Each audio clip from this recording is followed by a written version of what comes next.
During our final university year, while hanging out with friends, I encountered Sarah celebrating her 21st birthday at a local Nashville club. Literally colliding with her table as I walked by, I inadvertently spilled her drink into her lap. After a few awkward moments, I apologized, and as we conversed while cleaning up, I couldn't help but ponder the concept of love at first sight. Nevertheless, I believe a unique chemistry pulled us together like a magnet. From that night onward, we commenced dating and never spent time apart. A year later, we exchanged vows, marking the beginning of our shared life. I'm Jonathan, but my friends call me Johnny. Armed with an accounting degree, I became a certified public accountant at a prominent Atlanta firm, where Sarah and I settled near our family.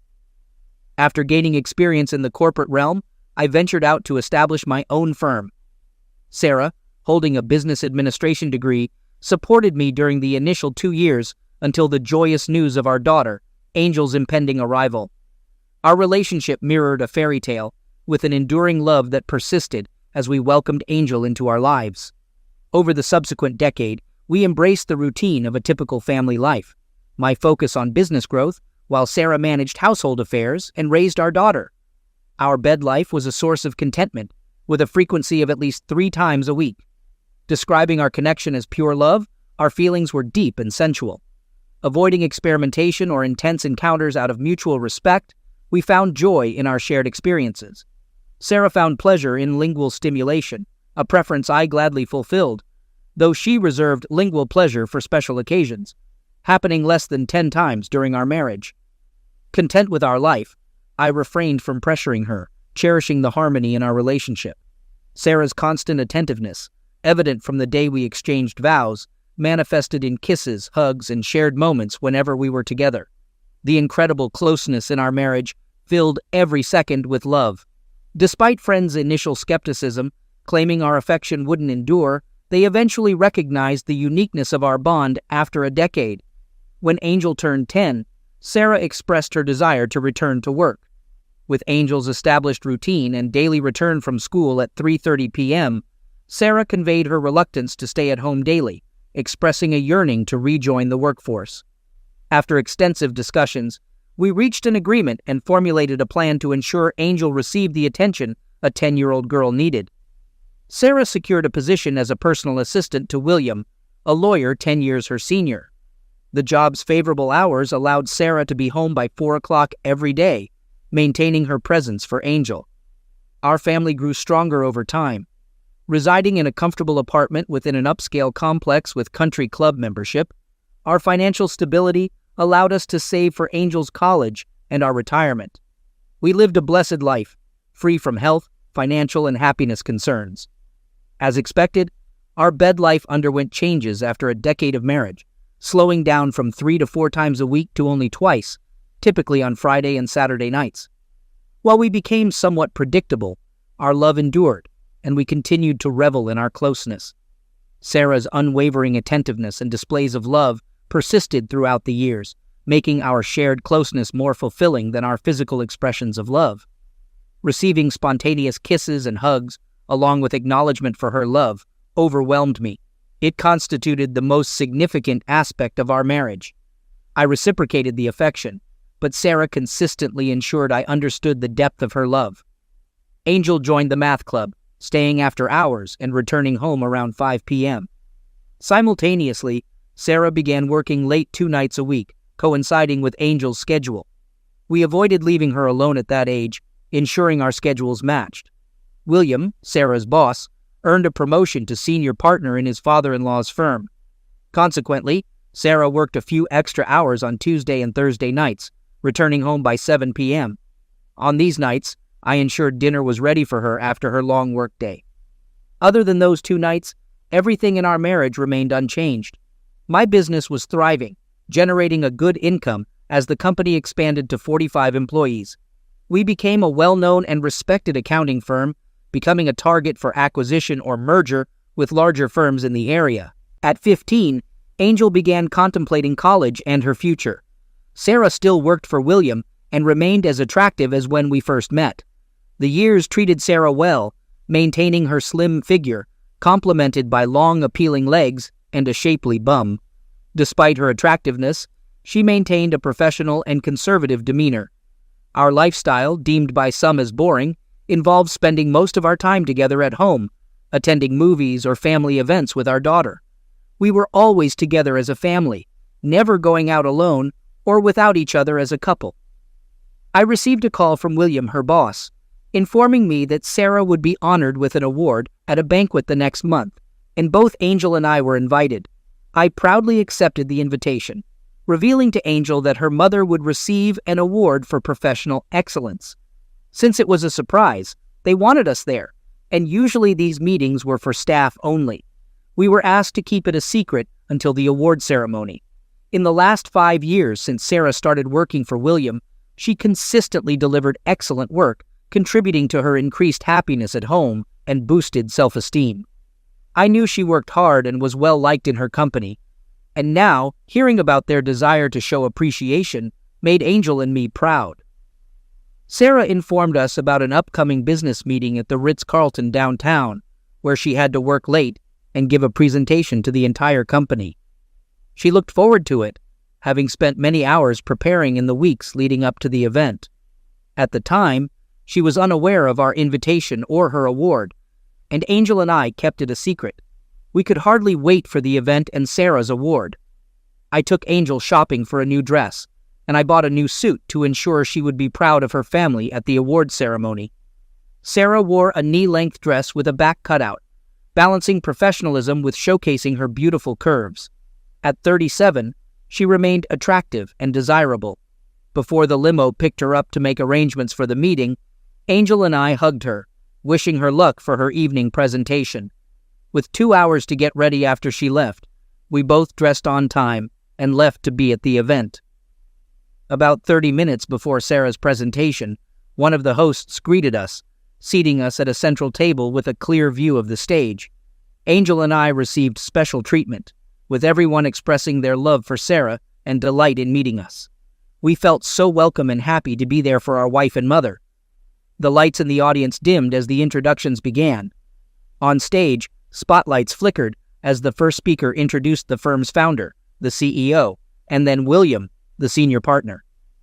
William provided a concise overview of the company's successful year, and then introduced Sarah, who was tasked with sharing some of the past year's achievements. Sarah graced the stage, radiating beauty as always, and I observed Angel's pride in seeing her mother commence the presentation with a professional and practiced voice. Sarah delved into the company's excellent year, its accomplishments, and future projects, speaking for approximately 10 minutes before returning the stage to William. Before her departure, Williams embraced her, delivering a few words to the audience. He highlighted the close collaboration with Sarah over the past 5 years, emphasizing her integral role in the organization. He expressed conviction that some of the successes outlined wouldn't have been possible without her. William then honored Sarah with the Chairman's Club Award, the company's highest honor, reserved for employees going above and beyond the call of duty and recognized for their commitment. Sarah received a sizable plaque and an envelope containing a $10,000 award. With tears in her eyes, she accepted the check, embraced William, expressed gratitude to the audience, and turned to Angel and me. Our eyes welled with tears as we shared the pride in her mother's achievements, and those at our table offered hugs, creating one of our most joyful evenings. Overflowing with pride and unable to suppress our smiles, we headed for a drink as the lights came on. Taking my daughter's glass, I assured her I'd be right back. At the bar, amidst long lines, I spotted an empty one near the stage and decided to fetch a double jack and a soft drink for Angel. In high spirits, I threw $5 into the tip jar, collected my drinks, and turned to return to my table. It was precisely at that moment when my world fell apart. On the way back, something caught my eye, leading me to witness a couple behind the curtains, engaged in a lovemaking embrace. Initially deeming it out of place for such an event, I recognized the dress, the same one Sarah had worn that night. I turned once more, frozen in place, observing the couple sharing a heartfelt kiss. The embrace conveyed a familiarity beyond the moment, suggesting this wasn't their first lovemaking encounter. It felt as if I were having an out-of-body experience, standing frozen with 2 drinks in hand and my mouth agape. I watched until the couple separated, confirming that it was indeed the love of my life sharing a romantic kiss with her boss, William. In that moment, I dropped one of the drinks, drawing the lover's attention. Sarah saw me and appeared shocked. As I returned to my senses, I turned and walked back to the table with the remaining drink. Sarah caught up, explaining the situation, and in a daze, I nodded and sat quietly with a sorrowful expression. For the remainder of the evening, it was evident that I was distressed and no longer able to share in the joy around us. I witnessed more than a friendly kiss, and in fact, Sarah and I hadn't kissed so passionately in years, over 5 to be exact. Reflecting on those years and the changes that had occurred, I sensed trouble looming, though I wasn't certain of its nature at that point. Driving home, Angel and Sarah discussed the night, with Angel expressing pride in her mother. Still reeling from what I'd seen, I remained silent, lost in my own thoughts. Both girls noticed my reticence, attempting to coax me into conversation, but I maintained a persistent silence. Sarah, sensing the unease, tried to make amends with sweetness and extra affection, but I wasn't receptive. That night, I made an effort to conceal my emotions from Angel. However, being perceptive, she sensed my distress and sensibly allowed me to be with my thoughts. Before bedtime, she expressed her support, mentioning that she was available for a conversation. After a hug and a kiss, she went to bed. I silently withdrew, and shortly thereafter, Sarah joined me in the room. She inquired about my well-being, expressing concern. Despite her attempt to comfort me after a minute of silence, I chose to turn away. Apologizing for the situation, she pleaded for communication, but I lay silent, anger replacing my initial shock. I refrained from speaking, realizing any words would be hurtful and unproductive. That night, her attempts at affection went unanswered, and I endured the worst sleep. The next morning, a Saturday, I opened my eyes to sunlight, anticipating a challenging day. Recalling the distressing scene, I tried to make sense of the situation. Climbing out of bed, I went to the bathroom, washed, and brushed my teeth. Returning to the bedroom, Sarah sat up in bed, watching me and trying to act normal. "Good morning, sweetheart. Did you sleep well?" she asked as if nothing had happened. I ignored her question, donned a pair of jeans and a t-shirt, and before leaving the bedroom, I looked at her, speaking to her for the first time since the kiss. Turning to her with a hateful look, I uttered, "How long?" which she didn't answer, merely looking at her hands. I left her, heading out for breakfast and some time to think, ending the conversation feeling a little distraught. I anticipate changes and dread hearing what she's going to tell me about her affair. She knows she has to tell me the truth, because she knows if she lies, I'll know. Sarah and I have been very close, and she has never given me any reason to believe that she wants another man. I haven't noticed any change in her closeness, and she still hugs and kisses me all the time. How can she act like that when she's having an affair? I mean, if she's with him, how can she show me all this love? Can the woman I love really have an affair with William? I glanced at the clock, aware that Angel was supposed to be at school for math club by 1 p.m., realizing it was time to face it. I drove home and found Sarah on the patio with a cup of coffee, staring out at the lake. Without saying a word, I poured myself a cup, sat down next to her, and asked her those 2 words again. "How long?" After a few minutes of silence, I noticed tears running down Sarah's face. The revelation that followed sent a shiver down my spine and caused a stomachache so intense that I almost felt nauseous. In a soft, tearful voice, she mentioned a span of 3 years, I inquired, seeking confirmation, and she affirmed, mentioning the nights I worked late. "Yes," she whispered. I sat in silence for a few minutes before finally breaking it. My attempt at understanding led to the conclusion that the 2 nights she worked late every week for the last 3 years were the only time she had been lovemaking with William. Seeking clarification, I asked if my understanding was correct. She affirmed, stating they had never engaged in such activities anywhere else, and expressing a desire to explain more when given the chance. I expressed my response, urging her to withhold any explanations. She had just disclosed her involvement with her boss 2 nights a week for the past 3 years. The arithmetic was simple, over 300 instances, assuming a minimum of twice a night. I confronted Sarah, emphasizing the gravity of her actions, over 500 times of betrayal behind my back. I questioned the possibility of any man enduring such knowledge. Tears streamed down her face onto her lap as I continued. The depth of my hurt unfolded as I reflected on the potential mockery they shared, picturing them laughing at my ignorance. Expressing my gratitude with bitter sarcasm, I acknowledged the profound humiliation and intentional pain she inflicted. The person I believed loved me had betrayed our marriage and shattered my heart, an unexpected and devastating revelation that left me profoundly wounded.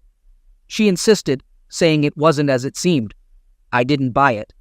Disrupting her attempt to explain, I instructed her to be silent. Ignoring her pleas, I stood up and left the porch. As she remained seated, crying and begging for me to stay, I maintained a composed exterior.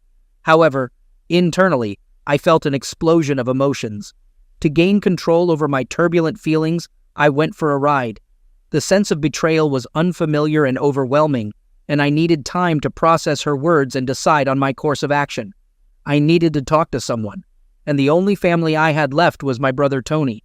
We were very close growing up, but we took different paths in life. Tony spent 5 years in a federal prison for medication trafficking and moved in dangerous circles. By comparison, I was a churchgoer, an accountant who paid too much in taxes, and didn't even have a parking ticket. Tony and I didn't talk very often, but growing up, Tony always looked to me for support. I was there for him during his trial, and thanks to my political contacts, was able to get his sentence reduced from the mandatory 20 years to 5 years. That morning I called him. I inquired about Tony's well-being and caught up with him. Subsequently, I disclosed the challenging situation I was confronting. Of course, what's up? I conveyed the difficulty of the situation, disclosing that Sarah had cheated on me and I had just discovered it. Experiencing hurt and pain, I detailed how I was aimlessly driving around and emphasized the necessity of talking to someone. I apologized for burdening him with my problems. "Oh man, I love Sarah and I can't believe she did this. Do you know who did it yet and what exactly?" Acknowledging his disbelief and love for Sarah, I admitted that I knew who was involved but lacked all the details. I disclosed that it wasn't a one-time occurrence and expressed a strong desire for revenge against the person responsible. The intense anger I felt even made me contemplate damaging my wife. Tony offered his advice, drawing on the experiences of many friends who had gone through similar situations. He urged me to release my anger by engaging in physical activities like going to the gym or jogging. He emphasized the importance of calming down and allowing him to assist me in navigating through the challenges. Tony encouraged me to confront the situation by gathering all available information and deciding on a course of action. He assured me of his support in executing any plans I formulated. Advising me to keep my words minimal and act as normally as possible, he acknowledged the difficulty of the task. Finally, he instructed me to call him the next day with updates, assuring me of his continued assistance. Expressing gratitude, I thanked Tony for his help and conveyed my intention to call him the following day, bringing our conversation to an end. On the drive, I passed a mattress store and had my first idea. I parked in the lot and made the first move. I had no intention of leaving the marriage until Angel was in college, which meant I'd be married for the next 2 years. There was no way I was going to sleep with Sarah again, and I'd be damned if I left my bedroom. So I had my first action plan, which made me realize there was a lot more to do. After meeting with the salesperson, I told them I'd pay full price if they could deliver the 2 full-size beds I had just picked out, along with all the furniture, including the headboard and all the hardware and assembly. I paid an extra $100 to have the current king-size bed dismantled. I paid, and we arranged delivery for 4 p.m. That afternoon, I texted Angel to let her know I'd pick her up, drove to her school, and waited in the parking lot. We went to lunch, and I gently explained to her that there would be some changes in the house in the near future. During our conversation, Angel inquired about the events at dinner the previous night, expressing her awareness that something had occurred. She requested not to be kept in the dark, emphasizing the importance of maintaining the honesty we had always shared. In response, I acknowledged the fairness of her request, recognizing the difficulty of the situation and her right to know. I revealed that I had observed her mother and her boss kissing backstage, offering the perspective that it might have been a congratulatory gesture. I downplayed the significance of the kiss, suggesting it shouldn't be a cause for intense anger. Following my confrontation with her mother, she admitted to having an affair with him for 3 years, a revelation that I found difficult to comprehend. I conveyed that this revelation had forever changed our relationship. Angel then questioned whether I intended to divorce her mother. I explained to Angel that I hadn't decided on divorce yet, and that I was still working through the situation. I reassured her that we would remain married, but things would be different. I emphasized the importance of her being strong and not taking sides, reminding her that her mother loved her. I acknowledged the mistakes her mother and I had made, but expressed the desire for Angel's life not to be adversely affected by them. I asked her not to judge us and to understand that we loved her more than anything. Throughout this conversation, she was in tears. She was aware that revealing the truth had caused me pain, and though I didn't want her to feel guilty, she insisted it was necessary for Angel to understand why our lives were changing. When we returned home together, Sarah was surprised. Judging by Angel's expression, it was clear that I had shared the information. Angel, in response, gave her mother a disdainful look and retreated to her room without uttering a word. I explained to Sarah that Angel had a right to know, and it was crucial for her to comprehend the reasons behind the impending changes in our household. I suggested that Sarah explain things to Angel once she overcame the initial shock. Concerned about the future, Sarah inquired if I planned to divorce her. I assured her that it wasn't an immediate consideration, as I wanted to observe how things unfolded, especially considering Angel's well-being. However, I affirmed that significant changes were inevitable. Beginning from that day, Sarah pleaded with me to allow her to explain and implored me to understand, emphasizing that she loved me and that we were husband and wife.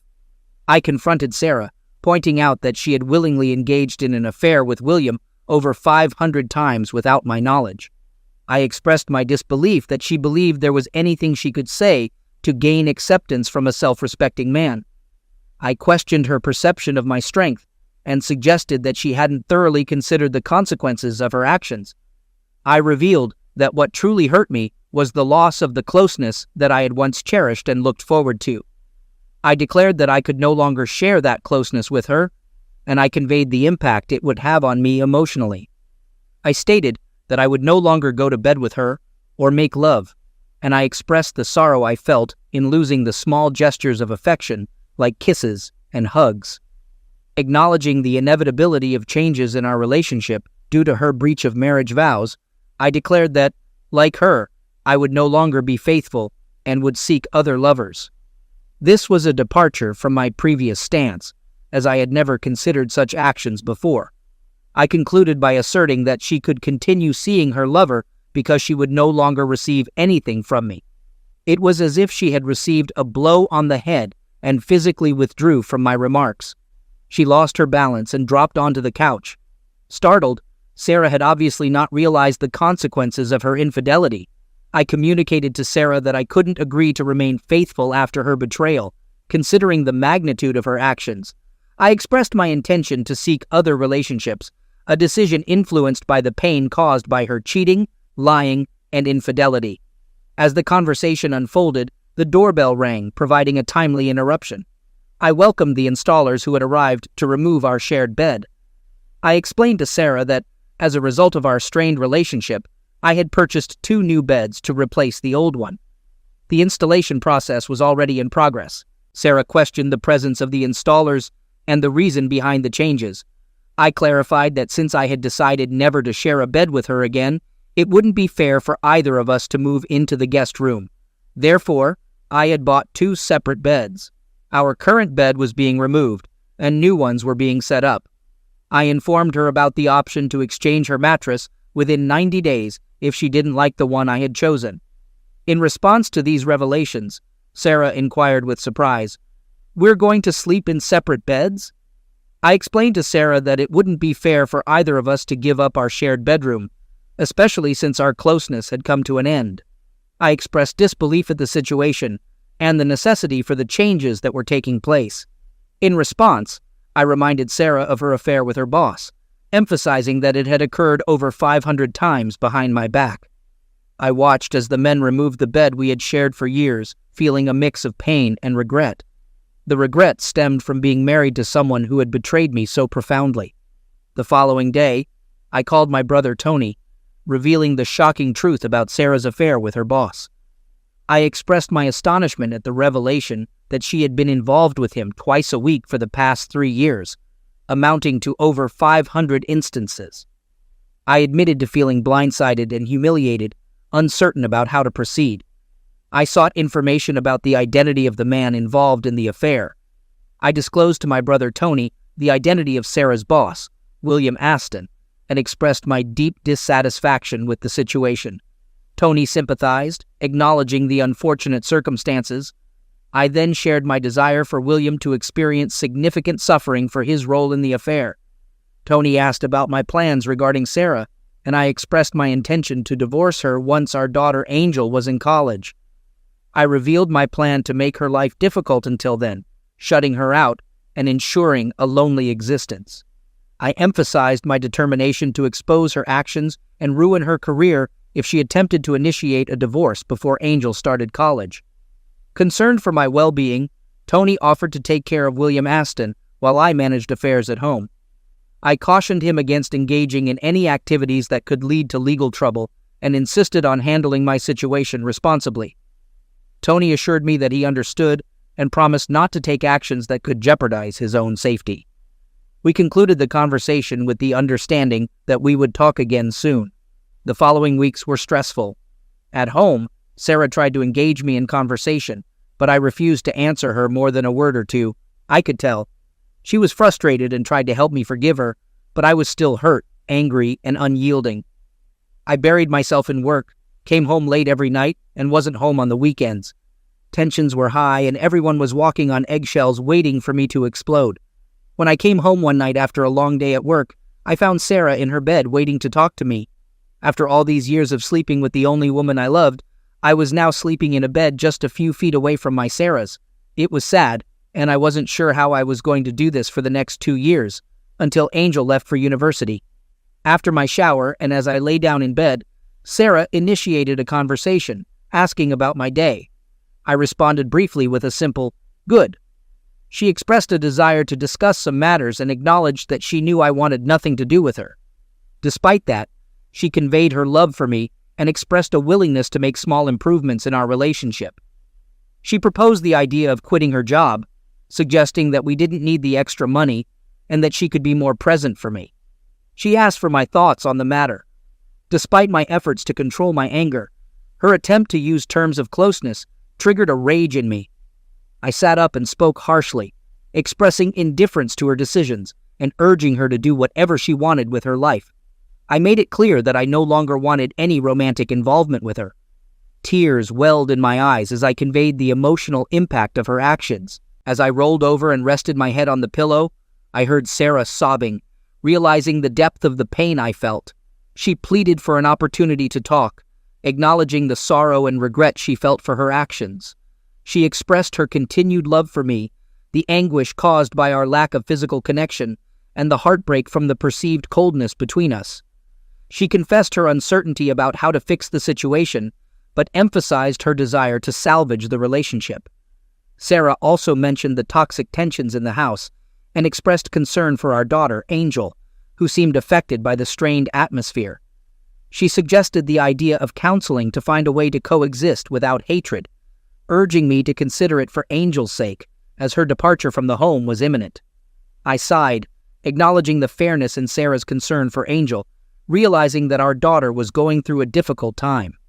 After a brief pause, surprising Sarah, I agreed to attend therapy, emphasizing that my motivation was solely for Angel's benefit, not Sarah's. Sarah, visibly moved, interpreted this as progress, and her tears shifted from sorrow to happiness. The following evening, Sarah informed me that she had found a therapist and planned to meet with her individually. The next day, she mentioned arranging a couples meeting for Friday at 3 p.m., recognizing the necessity to find a way to coexist without a prolonged divorce process. I agreed with Sarah's decision and acknowledged that living in peace was essential. Angel expressed excitement upon learning about the counseling sessions, hopeful that they might bring her family back together. Her smile, absent for weeks, reappeared. Sarah shared the news with me, stating that Angel was pleased about my agreement to attend couples counseling. Every night after work, I dined alone, intentionally avoiding spending time with Sarah. However, the absence of my daughter, my Angel, during these moments left a void. I longed for the warmth of her smile, the comfort of her hugs, and the endearing way she called me Daddy. Despite my desire to distance myself from Sarah, the yearning for a connection with my daughter tugged at my heart. Sarah went to her solo counseling session and was wiped out that evening.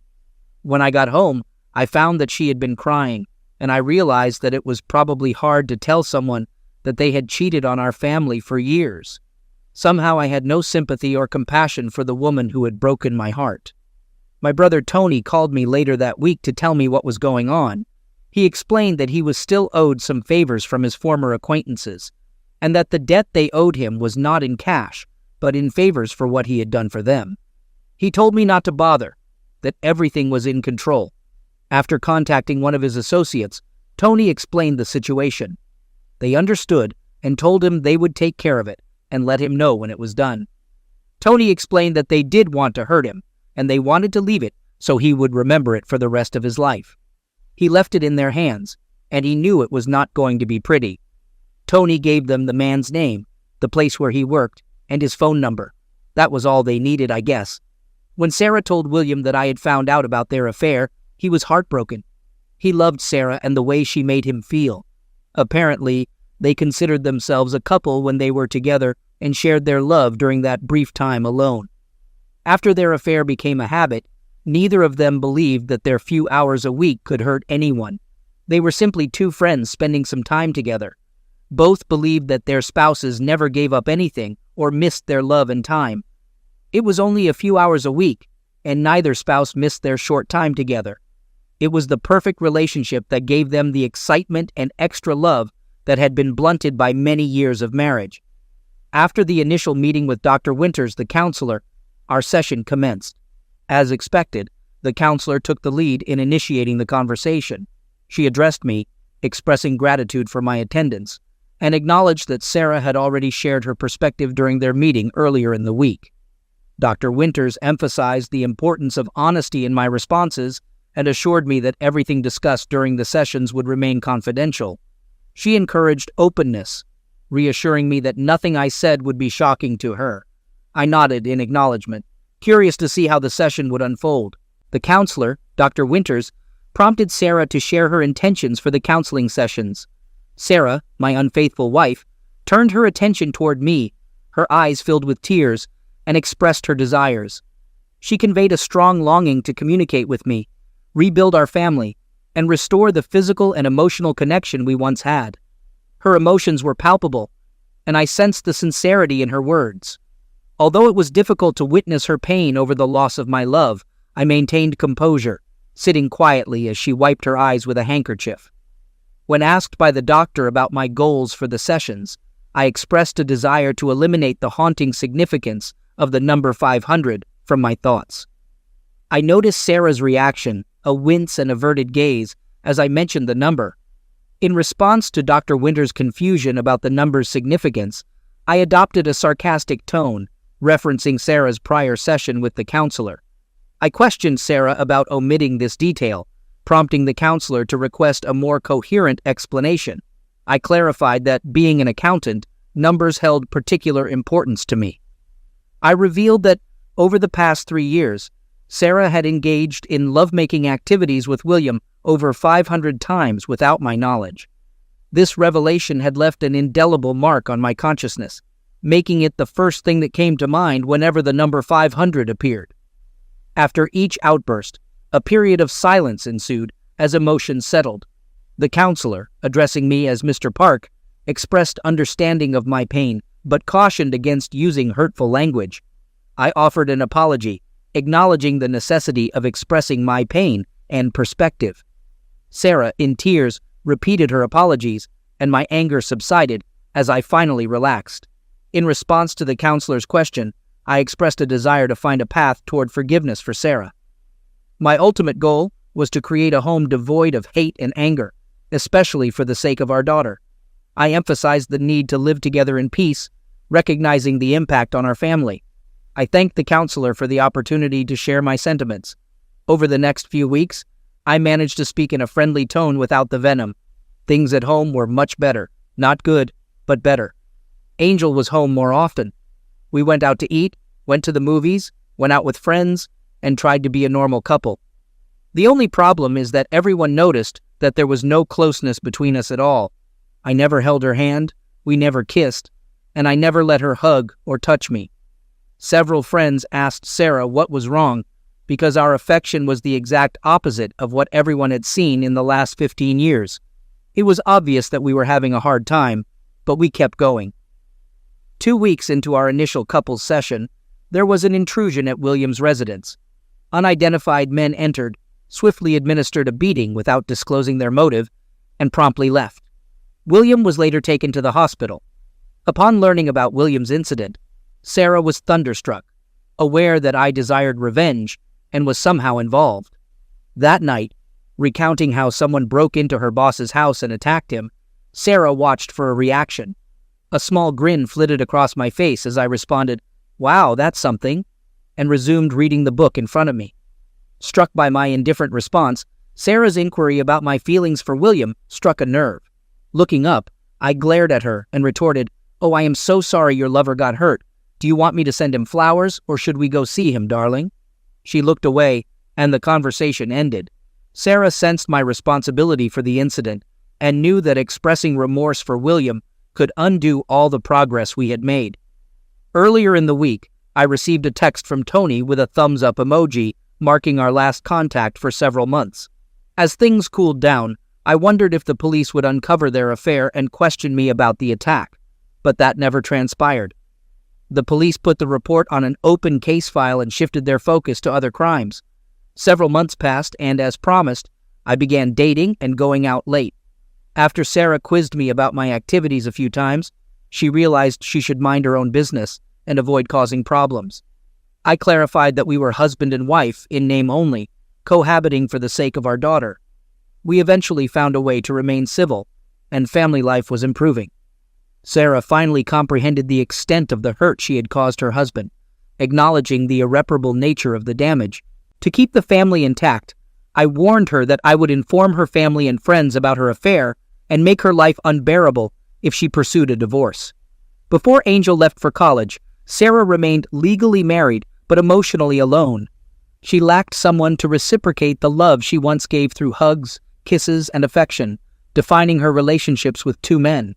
This love was now lost. Despite attending counseling alone, her husband's enjoyment with another woman intensified her sadness. Sarah, driven by vanity, selfishness, and stupidity, had destroyed her marriage and the man she loved. Angel, despite still loving her mother, reminded her that she had brought this upon herself every time she complained about her father. Angel would never forgive her mother for hurting her father, but her love for her mother endured. After Angel left for college, I returned home with divorce papers. A year earlier, I had contemplated ruining Sarah's finances, but I opted for an equitable split over the last 2 years. I forgave her, but the love I once felt was irretrievably lost. Sarah, unsurprised by the divorce papers, signed them without protest, relieved at the prospect of starting anew. Having learned her lesson, she vowed never to cheat again. The painful divorce from the woman I loved left me full of remorse for the events leading to our separation. I yearned to undo it all or find a way to forgive her, but the memory of the 500 betrayals haunted me. We sold the house and divided the equity. I moved in with Trisha, a dancer 15 years my junior, whom I had been dating. My confidence and happiness restored, I finally found peace.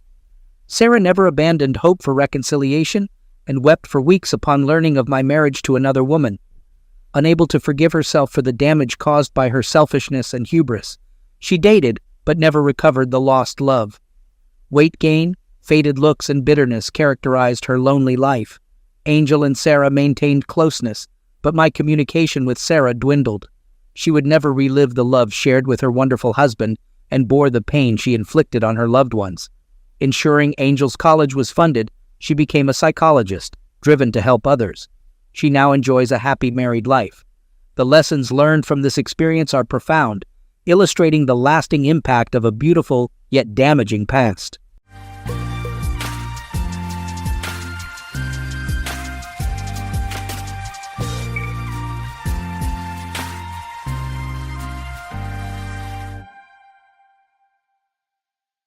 Welcome to Lost Relation Chronicles.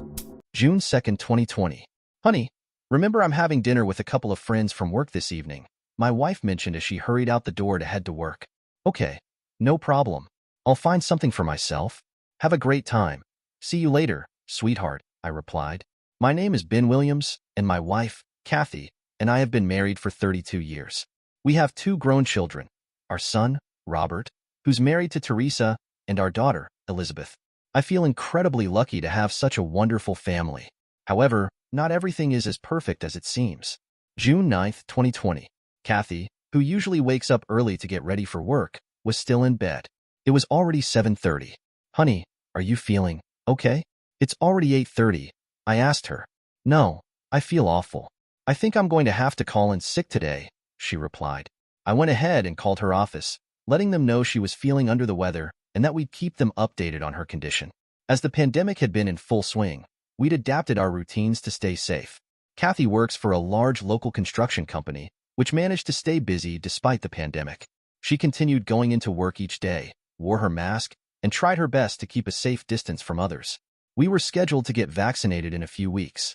I work from home in the financial department of a large credit card company. It may not be the most thrilling work, but it pays well, and with Kathy's role as the assistant to the president of her company, we do well financially. I've been at my job for 33 years, ever since I graduated from college. Kathy has been working for her company for 25 years, starting after our youngest child began school. Her responsibilities involve managing everything for the president of the company, Roger Jones. We both enjoy our work and the people we work with. Kathy took her temperature, and it was 100.8 degrees. Honey, maybe you should get tested for COVID, I suggested. Oh no, there were a few cases at work. I think I'll go get tested. Yes, that's a good idea. I'll sleep in the other room until we know the results. But if you have COVID, I probably do too. She went to our local pharmacy for a test. We would have to wait about 2 days for the results. June 11th, 2020. I got my results. I'm positive, Kathy said. I'm sorry, honey, but at least now we know, I replied. You should call your office to let them know since you've been around your coworkers. Who did you have dinner with last week? They might need to get tested, too. Just Sally and the new girl, Regina. We took her out to welcome her to the company. I'll call them. Well, at least I work from home, so I can be your nurse, I said. I'll call our doctor to see if there's anything they recommend. Get back in bed, and I'll fix you some breakfast. The doctor was helpful, suggesting I give Kathy vitamin C, B3, zinc, and plenty of fluids. They also advised me to watch her breathing and take her to the emergency room if her fever got extremely high. I called our kids to let them know but assured them that we'd be fine. The pandemic has been rough on everyone, changing how we work, how schools and businesses operate. It's been tough, but we've been lucky until now. June 15th, 2020. Kathy was holding up okay. She had a low-grade fever and wasn't coughing too much, though she was extremely tired. I tried making meals she might like, but she'd lost her sense of taste. Not that it mattered much since I'm not the best cook. I started feeling unwell myself. Kathy, I think I need to get tested. Last night, I woke up soaked in sweat. I think I might have a fever, I said. I went in for a test and would know the results in a couple of days. June 16th, 2020. I felt worse, but still hadn't received my test results. I was almost certain I had COVID. I struggled to make breakfast and lunch for us both, but thankfully my sister, who lives nearby, offered to bring dinner. I'm so grateful for my family. They've always been there when I've needed them. June 17th, 2020. My test results came back positive. I felt so drained that I could barely get out of bed. Meanwhile, Kathy seemed to be improving a little. I managed to order groceries online, which helped, though it was still hard trying to prepare meals. June 18th, 2020. Members of our church heard about us being sick and dropped off food and drinks. It's heartwarming to know people step up when you're down.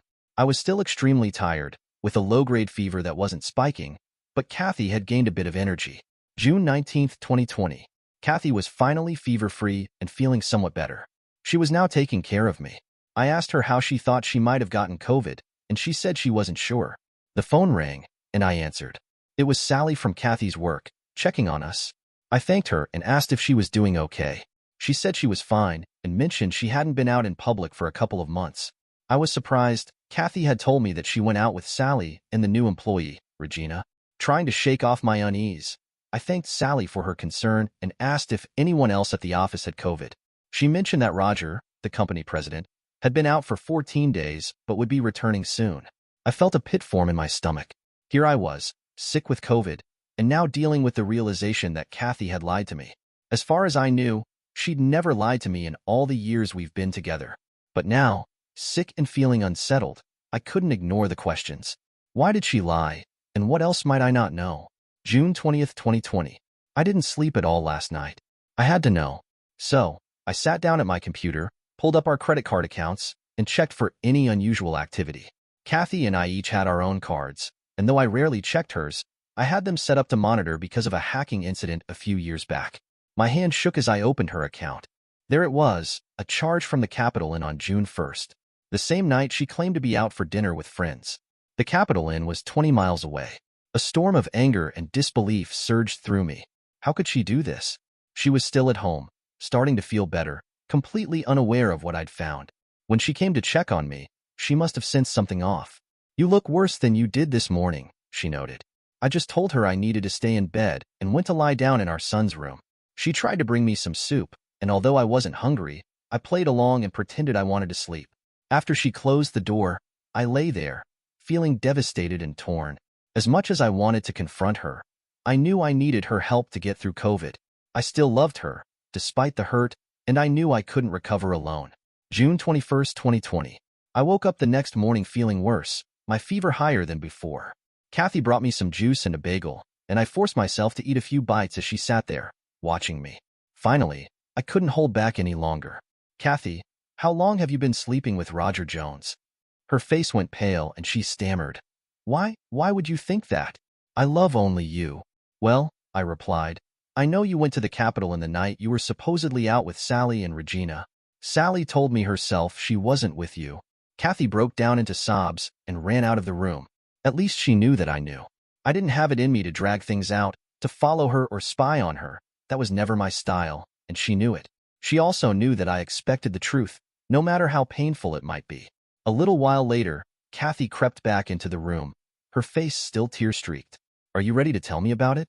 I asked. She started crying again, asking for forgiveness.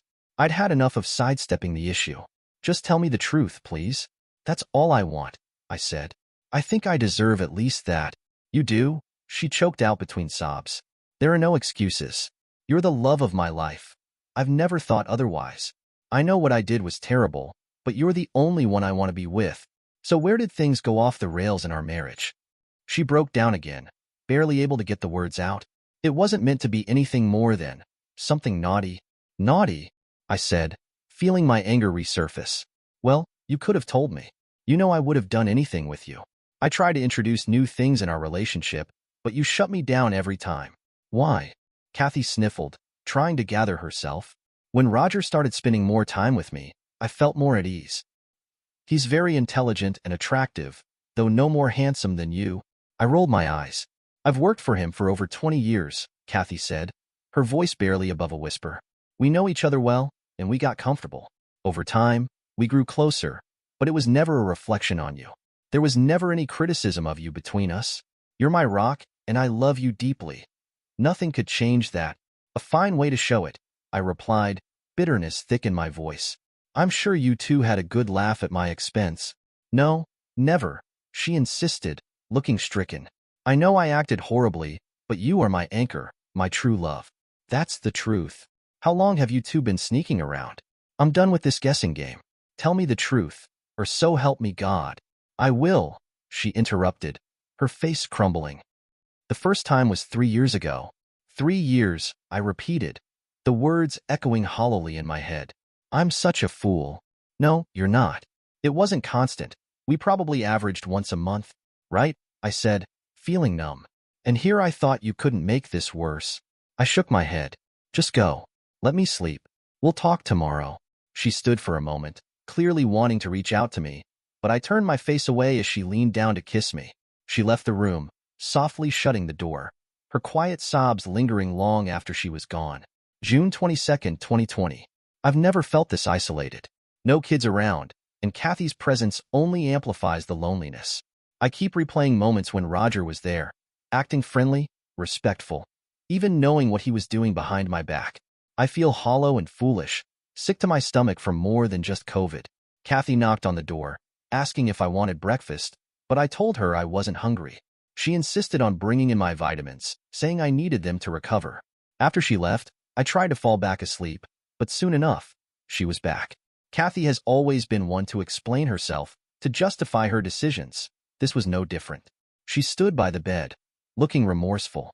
Ben, from the moment we met in college, I loved you. It may have taken you longer to fall for me, but I've always been yours, she said softly, her eyes red-rimmed. I made a terrible mistake, kept making it, and then denied it to myself. There are no excuses for what I did. I was selfish, a horrible person, and you don't deserve any of this. I just looked at her, not sure if I could believe anything she said anymore. I called Roger and resigned, she continued. You're the only one I want, and I know that will never change. What did Roger say? I asked. Did he try to convince you to stay? She nodded. Yes, at first. But when I told him you knew, he understood it'd be impossible to keep working together. Suppose we get divorced. You'll need that job. Money's not an issue now, but a 50-50 split will change things fast. She burst into tears and left the room. I closed the door and locked it, not wanting to say or hear another word from her today. June 23, 2020. I woke up feeling even worse than the day before. My fever was relentless, and my clothes were soaked with sweat. Kathy, on the other hand, seemed almost fully recovered, while I felt like I was in a holding pattern, sick, drained, and caught in a nightmare with no end in sight. Kathy knocked on the door, asking if she could come in. Just give me a few more minutes, I replied. Eventually, I got up and unlocked the door. She entered with my meds, juice, and breakfast, hoping to continue our conversation. Sweetheart, I know I've hurt you deeply. I can't tell you how sorry I am, she said, her voice shaking. But please, I'm begging you, don't divorce me. I'll do anything. I'd live in the basement if I have to. What's wrong with you? I shot back. You had a 3-year affair, never worrying I'd find out. And now suddenly you're ready to do whatever it takes? I don't know who's the bigger fool, me, for trusting you all this time, or you, for thinking I'd just let this go. I'll start counseling, I swear. I'll do whatever it takes to save this marriage. Well, it takes 2 people to save a marriage, dear, and I'm not sure I'm willing. Please, don't say that, she whispered, barely holding back tears. I know I can be a good wife to you again. I'll do anything to earn your forgiveness. Just let me focus on getting better right now. I need my strength back. I turned over and closed my eyes, exhaustion weighing me down. I didn't have the energy to keep fighting. We got through the rest of the day without any more words on the subject. I still didn't know what I wanted. I just wanted to feel well again. The hard part was, I still loved her, but I didn't have it in me to fight for her right now. If she still wanted me, maybe there was hope. If she still wanted him, there was no way back. I felt betrayed in the worst way. How do you trust someone again after that? I wished I felt well enough to escape somewhere, to be alone with my thoughts. June 24, 2020. This morning, I woke up feeling sore. My back aches from being in bed so long, but I'm too weak to move much. Even going to the bathroom is a struggle. Kathy made a special breakfast, an omelet with bacon and toast, my favorite.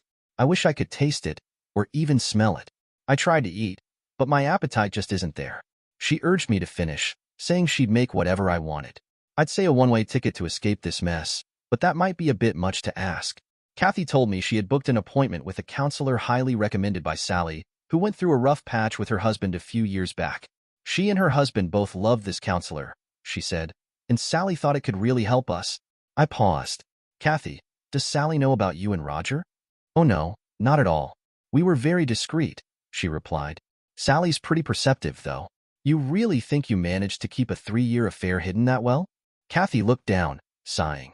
I'm so sorry, Ben. I feel disgusted with myself for hurting you like this. I want you to know that Roger wasn't a better lover or anything like that. He was just different. It was wrong, and I know he only saw me as a distraction. He's not interested in commitment. He dates other women around town. I'm begging you. Please, let me try to make things right. If he felt that way, why did you keep this up for 3 years? Did you ever come home from being with him and then come to me? No, never. I would never have done that to you, she said quickly. And I never brought him into our home either. Well, I'm relieved to hear you didn't bring him into the house, at least. Tell me, did you two ever try anything different, like new activities or experiences that we haven't? She hesitated. Once, he wanted to tie me up, but I said no. That's just not something I'd want. Well, that's noble of you, I suppose. It's clear you do have standards. They're just incredibly low, I said, unable to hold back my frustration. So, was he a good lover? She looked hurt but answered softly, "Why do you want to know? You're still the best. This was just a terrible mistake, one I regret more than I can say.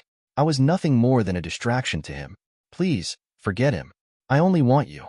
I want you to get well so we can move forward. I'll never forgive myself for hurting you like this.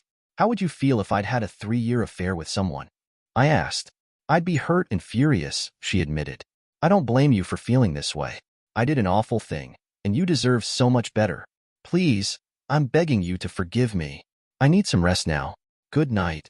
I closed my eyes, signaling that I wanted her to leave. June 25th, 2020.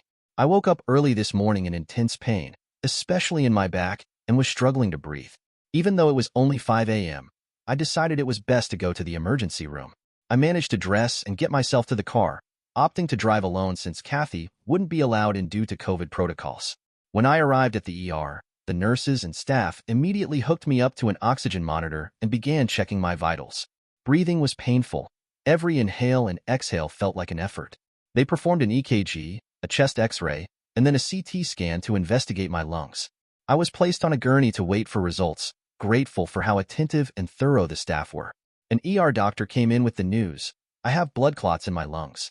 They explained I would be admitted to start blood thinners and 4 fluids for nourishment. Despite everything, I felt a bit relieved to know the cause of my pain and difficulty breathing. A nurse helped me into a hospital gown and transferred me to a COVID ward. I hadn't even brought my cell phone, so they provided a phone for me to call Kathy. When I told her about my condition, she started wailing, saying she thought I'd left her. She kept apologizing, saying she should have driven me here.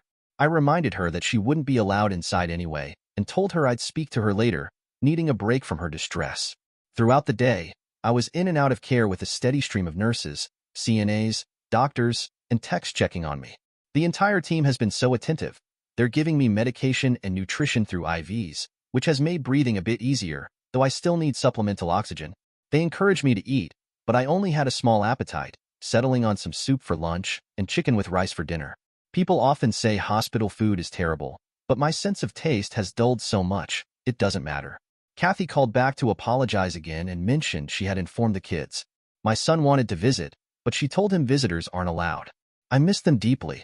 It's been hard not seeing family much with the pandemic. When this is all over, I plan to have a huge backyard party and celebrate with everyone. Settling in for the night was challenging with my vitals being checked every few hours, midnight, 2 a.m., 4 a.m., and a blood draw at 6 a.m. Though I feel well cared for, restful sleep seems impossible. The nurses, all wearing masks, shields, full coverings, and gloves, still manage to be so kind and patient. I can't believe how they do it, but I'm grateful for every one of them. June 26, 2020. After giving blood at 6 a.m., I managed to doze off for a bit longer until breakfast arrives. It's pancakes and bacon, a favorite of mine, but I'm not very hungry. Still, I eat most of it. The phone rings, and it's Kathy, crying again and asking how I'm doing. I tell her I think I'm improving, but I'm still very tired. She apologizes repeatedly and wishes she could be here. I believe her. Kathy has her faults, but she's compassionate, especially when someone is hurting or ill. She's the first to send a meal, a card, or help out with groceries when someone's in need. I know she feels deeply sorry for what's happened, but I also can't ignore that she and Roger are the ones who gave me COVID. Right now, I'm too sick to make any decisions about our marriage or future, but I'll have a lot to think about in the coming weeks. The doctors visit and tell me that my levels are improving, which is a relief. I can tell I'm getting better because I don't get winded just walking to the bathroom. Every little improvement counts. I have a call with my kids, my daughter, son, and daughter-in-law. Hearing their voices makes me feel good, and I can't help but shed a few tears when they tell me how much I mean to them. My mind starts racing about what to do after I get out of here. Do I leave Kathy, or do I try to work things out? I know this will affect the kids too, and that makes it harder. But her betrayal was so deep and painful, and I'm still processing it. Kathy calls again to let me know she's spoken to most of the family. They're all worried about me and love me. I ask her, Kathy, how do you think Roger got COVID and spread it to you and then to me? She starts crying, telling me she thinks Roger must have picked it up on a West Coast business trip and didn't realize he had it until he had already spread it. When did you think you got it? I ask.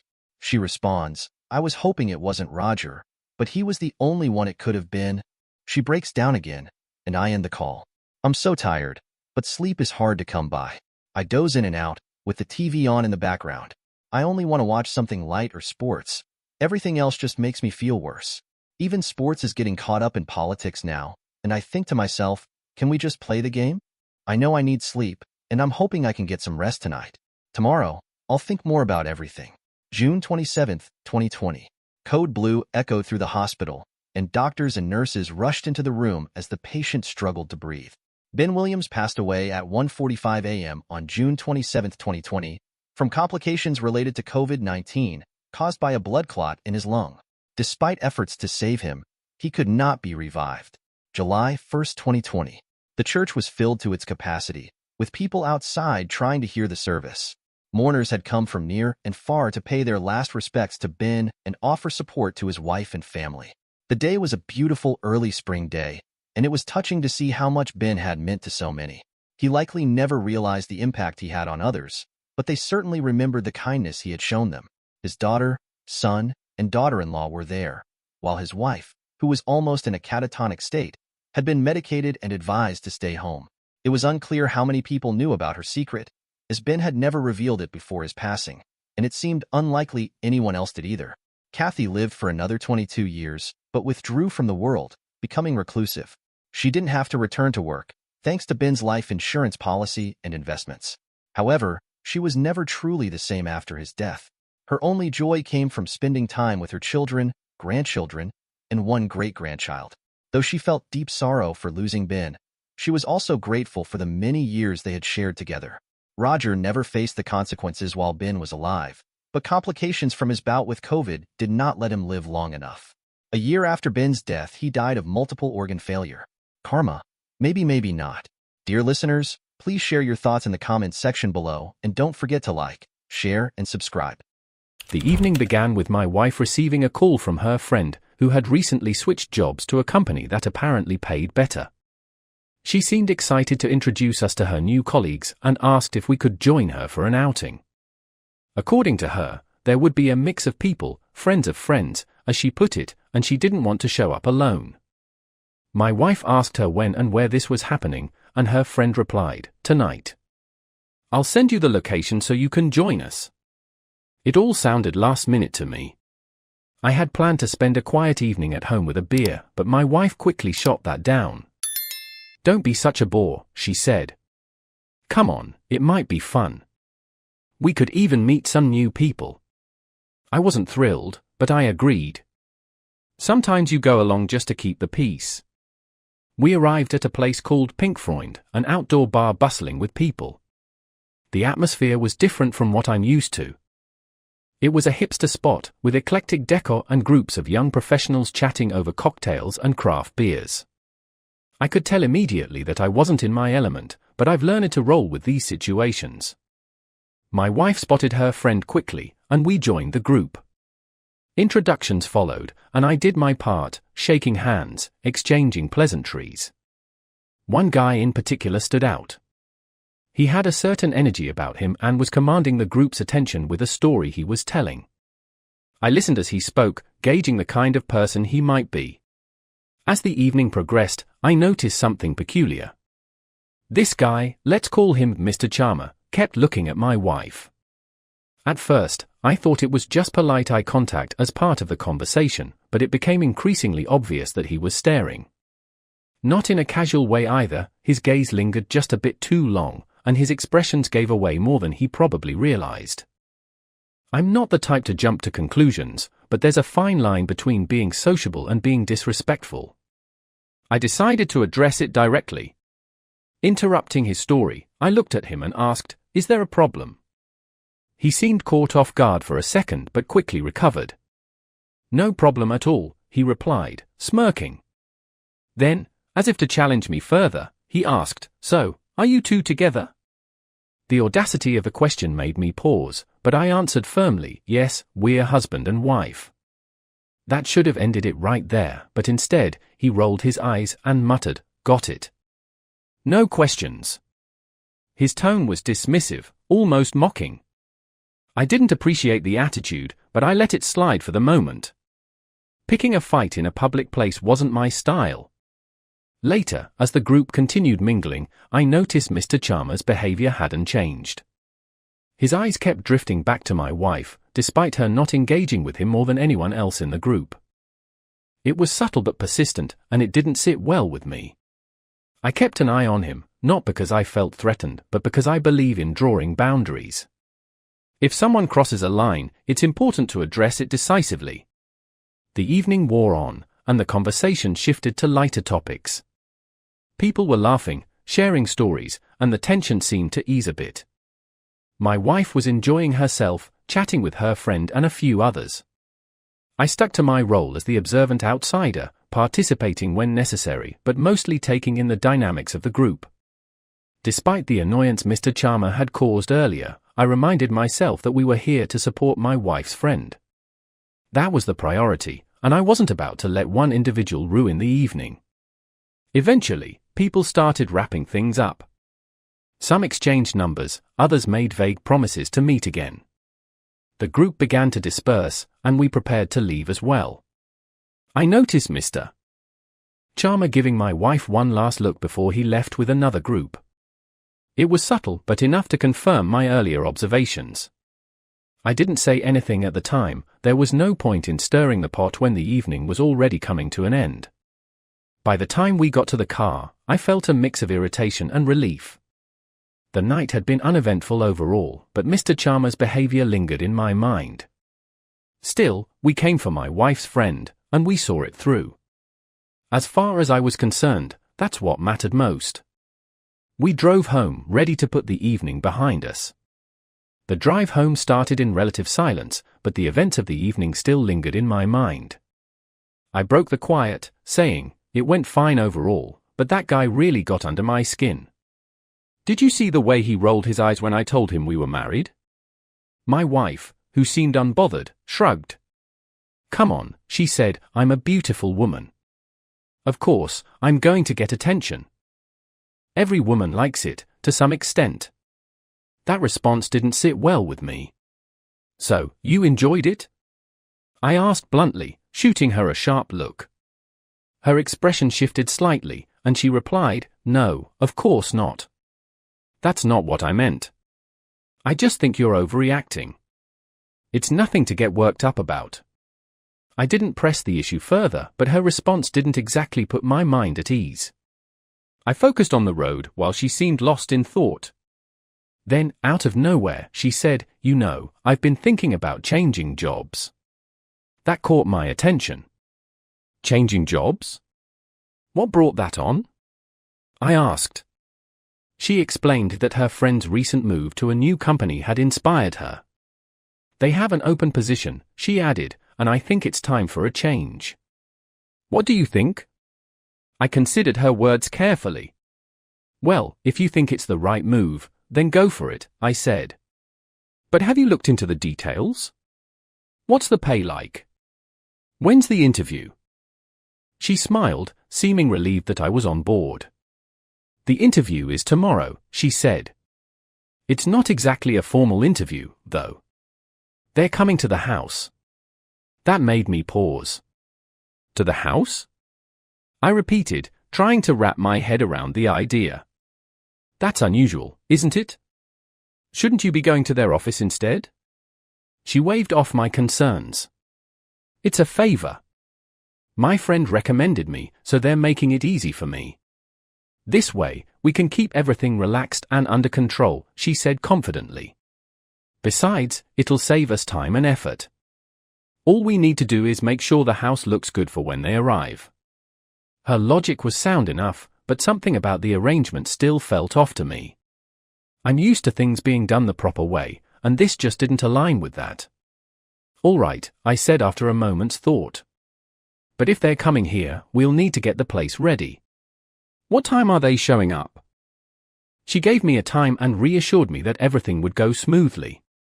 I made a mental list of what needed to be done, cleaning up, ensuring the place was presentable, and preparing for potential guests. While I wasn't thrilled about hosting strangers for something as unconventional as a home interview, I've always believed in supporting my wife when it comes to her career. As we continued our drive, I couldn't help but reflect on how quickly things were changing. From an impromptu night out to discussions about a job change, the evening had taken a direction I hadn't anticipated. Still, I've always believed in handling things head-on, and this was no exception. If my wife was serious about this opportunity, I would do what I could to help her prepare. By the time we reached home, I had already started planning how to make the house presentable. I asked her if there was anything specific she needed me to do, but she assured me she had it under control. "Just don't stress too much about it," she said with a smile. Easier said than done, I thought, but I didn't argue. I've always preferred being overprepared rather than caught off guard. The next morning, I got to work preparing the house for this so-called informal interview. It wasn't my idea of how these things should be done, but I wasn't about to let my wife handle it alone. If she was serious about this job, I wanted everything to go as smoothly as possible. Part of that meant making sure our home made the right impression. After tidying up the living room and kitchen, I realized we needed something special for the meal. That's when I decided to visit my father's farm to get the best cut of meat he had. Nothing impresses people more than a perfectly cooked steak. Driving out to the farm was always a welcome change of pace. My father was as reliable as ever, handing me a beautifully marbled cut of beef and offering a few tips on how to prepare it. "Just keep it simple," he said. "Let the meat speak for itself." By the time I got home, I was already thinking about the seasoning and marinade. I spent the better part of an hour preparing it, making sure everything was just right. This wasn't just about the meal, it was about setting the tone for the evening. When the guests arrived, I was ready. My wife's friend came first, greeting us with her usual enthusiasm. But then I saw him, the guy from the bar. The same one who couldn't seem to keep his eyes off my wife. I couldn't hide my surprise. Leaning in close to my wife, I asked quietly, "What is he doing here?" She looked at me with a mix of confusion and reassurance. "He's the HR guy," she said. "He's the one conducting my interview." That explanation didn't make me feel any better, but I kept my thoughts to myself for now. We all sat down, and the atmosphere was casual but slightly tense, at least for me. I noticed my wife's friend seemed particularly comfortable around Mr. Charmer. She leaned in close to him, her laughter a little too eager, and at one point, he even took her hand. It was hard not to notice, but I kept my focus on the situation at hand. Despite the odd dynamics, the evening had to move forward. After about an hour, the conversation turned more professional. Mr. Charmer began outlining the responsibilities of the role my wife was applying for. He explained what the company expected, how her skills would fit, and what the initial training period would involve. My wife seemed engaged, asking thoughtful questions and taking mental notes. While I didn't like the guy, I couldn't deny he knew how to present the job convincingly. By the end of it, she seemed more confident about the opportunity. As the night wound down, Mr. Charmer handed my wife a business card. "Before you officially start," he said, "you'll need to meet with the boss. It's standard procedure." "Your friend went through the same thing," he added, nodding toward her. My wife's friend confirmed it, saying it was just part of how the company handled salary discussions and onboarding. "Nothing unusual," she said with a smile. Still, I had questions. "Why can't this happen here, or at the office?" I asked. "Company policy," he replied, shrugging as if it were the most normal thing in the world. My wife quickly backed him up, saying it was no big deal and that her friend's experience had been the same. I decided not to push further. If she was comfortable with it, I'd let it be for now. By the end of the evening, it seemed like everyone was satisfied with how things had gone. Once the guests left, the house felt quiet again. My wife and I barely had the energy to talk about the evening. Between preparing the house, entertaining guests, and sitting through the lengthy discussions, we were both exhausted.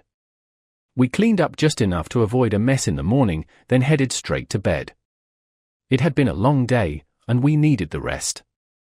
The next morning over coffee, I decided to clear up something that had been bothering me since the previous evening. "So, are they a couple?" I asked my wife, referring to her friend and the HR guy. She nodded and replied, "Yeah, they're together." "Why do you ask?" I told her, straight out, that I didn't like the way he looked at her. "He's got a girlfriend," I said, "and yet he keeps giving you these looks. It's disrespectful, and I'm not okay with it." My wife sighed, rolling her eyes. "You're overthinking it again. He's with my friend. Why would he be interested in me? Just let it go already." That wasn't the answer I was looking for, but I decided to let it slide for now. She changed the subject, telling me about a conversation she had with her friend. Apparently, they've been trying out some unusual hobbies together, she said, smirking. That caught my attention. "What kind of hobbies?" I asked. She laughed and said, "I'll tell you later.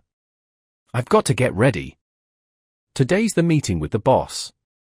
And with that, she was off to get ready, leaving me with more questions than answers.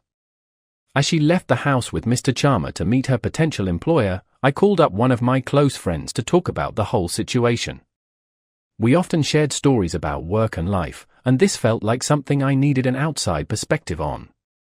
"Man," I said, "this job process feels like something out of a crime movie. Why does she have to meet the boss through this HR guy, and why can't it be more straightforward?"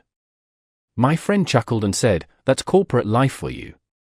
Every place has its quirks. I've heard some companies have downright bizarre practices. Just keep an eye on it, but don't stress too much." As the day went on, I tried to distract myself with work around the house, but my mind kept drifting back to the situation. It wasn't just the process that felt odd, it was everything surrounding it. Still, I reminded myself that everyone handles things differently, and this might just be one of those cases. Not every company runs like a well-oiled machine, and some take unconventional approaches. I decided to reserve judgment until I had more concrete reasons to feel uneasy. By evening, my wife returned home looking pleased with herself. "Guess what?" she said as she walked through the door. "I got the job." I congratulated her, genuinely happy for her accomplishment. But then she added something that threw me off. "Oh, and I had an interesting chat with Mr. Charmer. Did you know that he and my friend went to a swinger party? Can you believe that?"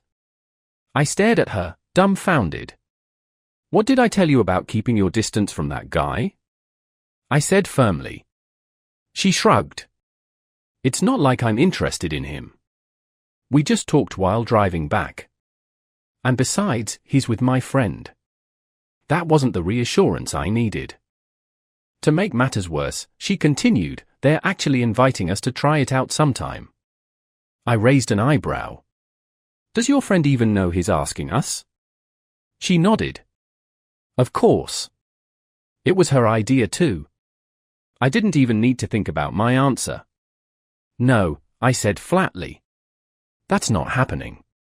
My wife looked disappointed but didn't press the issue. Still, she couldn't resist asking, "Why are you so against it? Wouldn't you want to try something new for a change?" I shook my head. "We've been together a long time," she added. "Sometimes it feels like things are getting a little too routine." "Routine isn't a bad thing," I said firmly. "It means we're stable, that we know what we're about. Trying something reckless isn't the solution to that." I didn't want to keep debating, so I changed the subject, letting her know that dinner was ready. Whatever her thoughts were, she didn't voice them again that evening. I figured the conversation was over, and as far as I was concerned, there wasn't anything more to discuss. "It's fine," I said dismissively. "This is normal. We don't need anything else." A few weeks later, my wife casually mentioned that her new company was organizing a corporate event to welcome the new hires. "It's a big deal," she said. "They've invited me, of course. You'll have the house all to yourself for the evening. I raised an eyebrow and asked, "How long do you think you'll be out?" She shrugged. "Not too late. I'll probably be home by evening. I've gotten to know a few of the people, and there's going to be a mix of employees. It should be fun." I didn't question it further and figured she deserved to enjoy herself. When the evening came, she got ready and left, dressed for a professional yet festive occasion. I didn't think much of it until later that night. After finishing some work at home, I decided to check in and see how things were going. I called her, but she didn't pick up. I tried again a little while later with the same result. It wasn't like her to ignore my calls, and I couldn't help but wonder what was going on. I decided to let it go for the moment, hoping she'd call back. It was well past midnight when she finally came home. I could tell immediately she'd had a few drinks. "Why didn't you answer your phone?" I asked.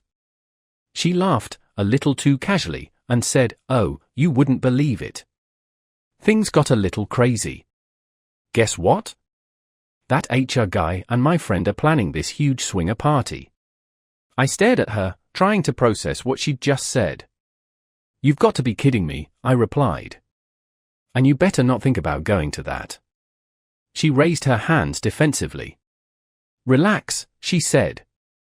"I already figured I'm not going." "But why are you so against it? What's the big deal?" I could feel my temper rising. "Because it's basically cheating," I said firmly. "If you're in a relationship, there are boundaries, and this crosses every single one of them." She nodded, finally seeming to understand where I was coming from. "Okay," she said. "I get it. I won't go."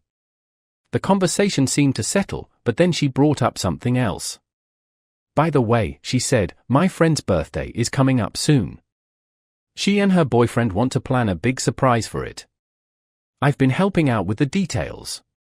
That piqued my curiosity. "What kind of surprise?" I asked. She hesitated for a moment before explaining.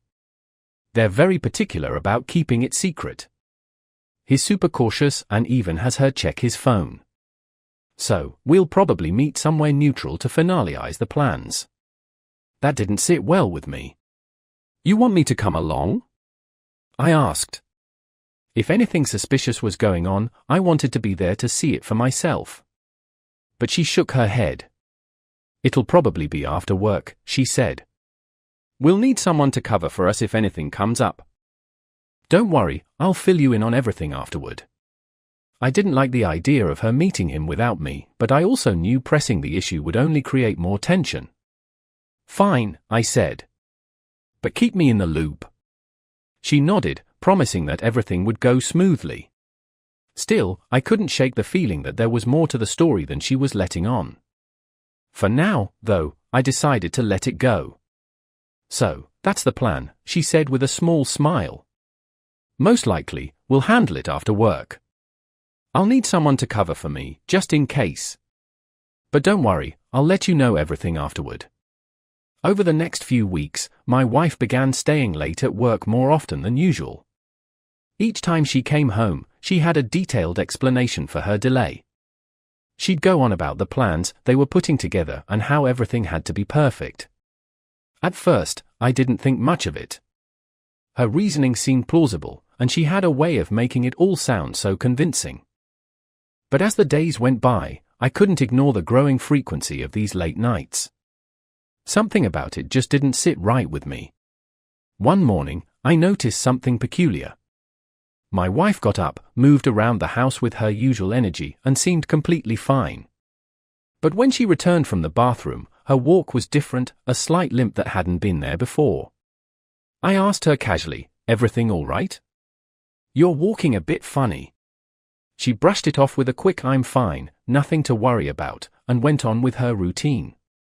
Still, the inconsistency stuck in my mind. A few days later, I had a day off while she was at work. The strange walk and her frequent late nights were gnawing at me. Deciding to trust my instincts, I thoroughly searched the bathroom for any clue that might explain her behavior. I checked every drawer, cabinet, and even the trash. Nothing stood out. It was frustrating. If there was something going on, she was being meticulous about covering her tracks. Unable to shake the feeling that something was off, I started piecing things together. Could she have been at that swinger party she mentioned before? The thought alone made my blood boil. When she came home that evening, I decided to confront her directly. "I don't like how much you've been staying late," I said. "And don't tell me it's all about work. Something doesn't add up." She immediately fired back, "You're making a big deal out of nothing. We're just finalizing the surprise for my friend." "I don't care what it's for," I replied. "If it's such a big deal, why don't you bring everyone here to discuss it? At least then I'd know what's going on."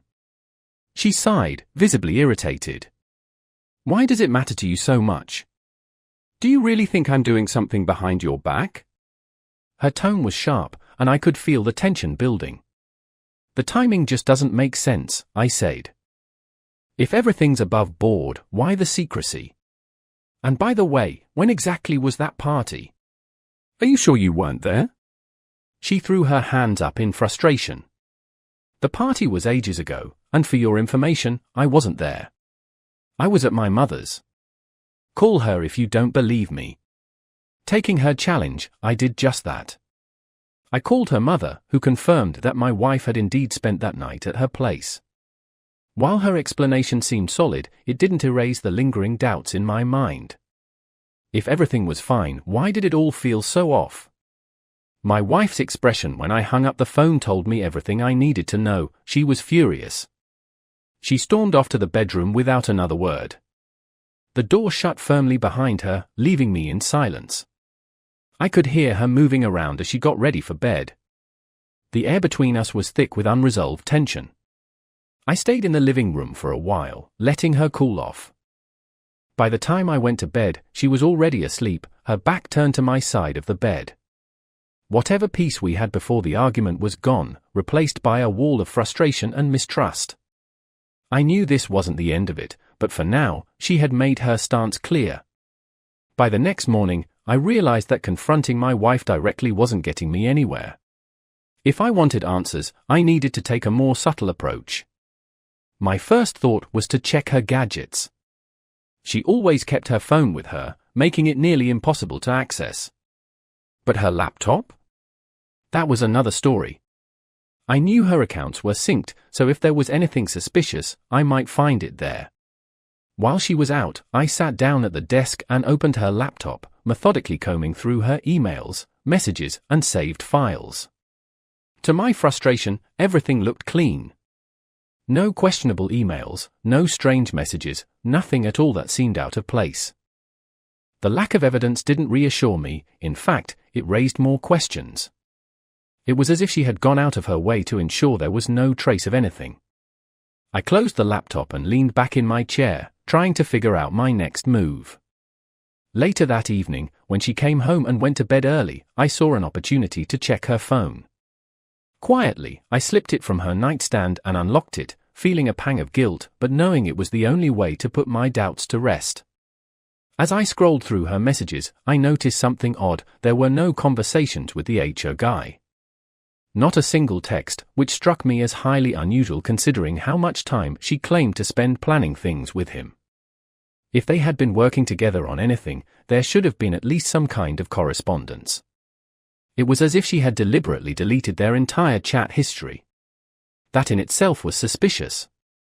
Curious, I checked her conversations with her best friend.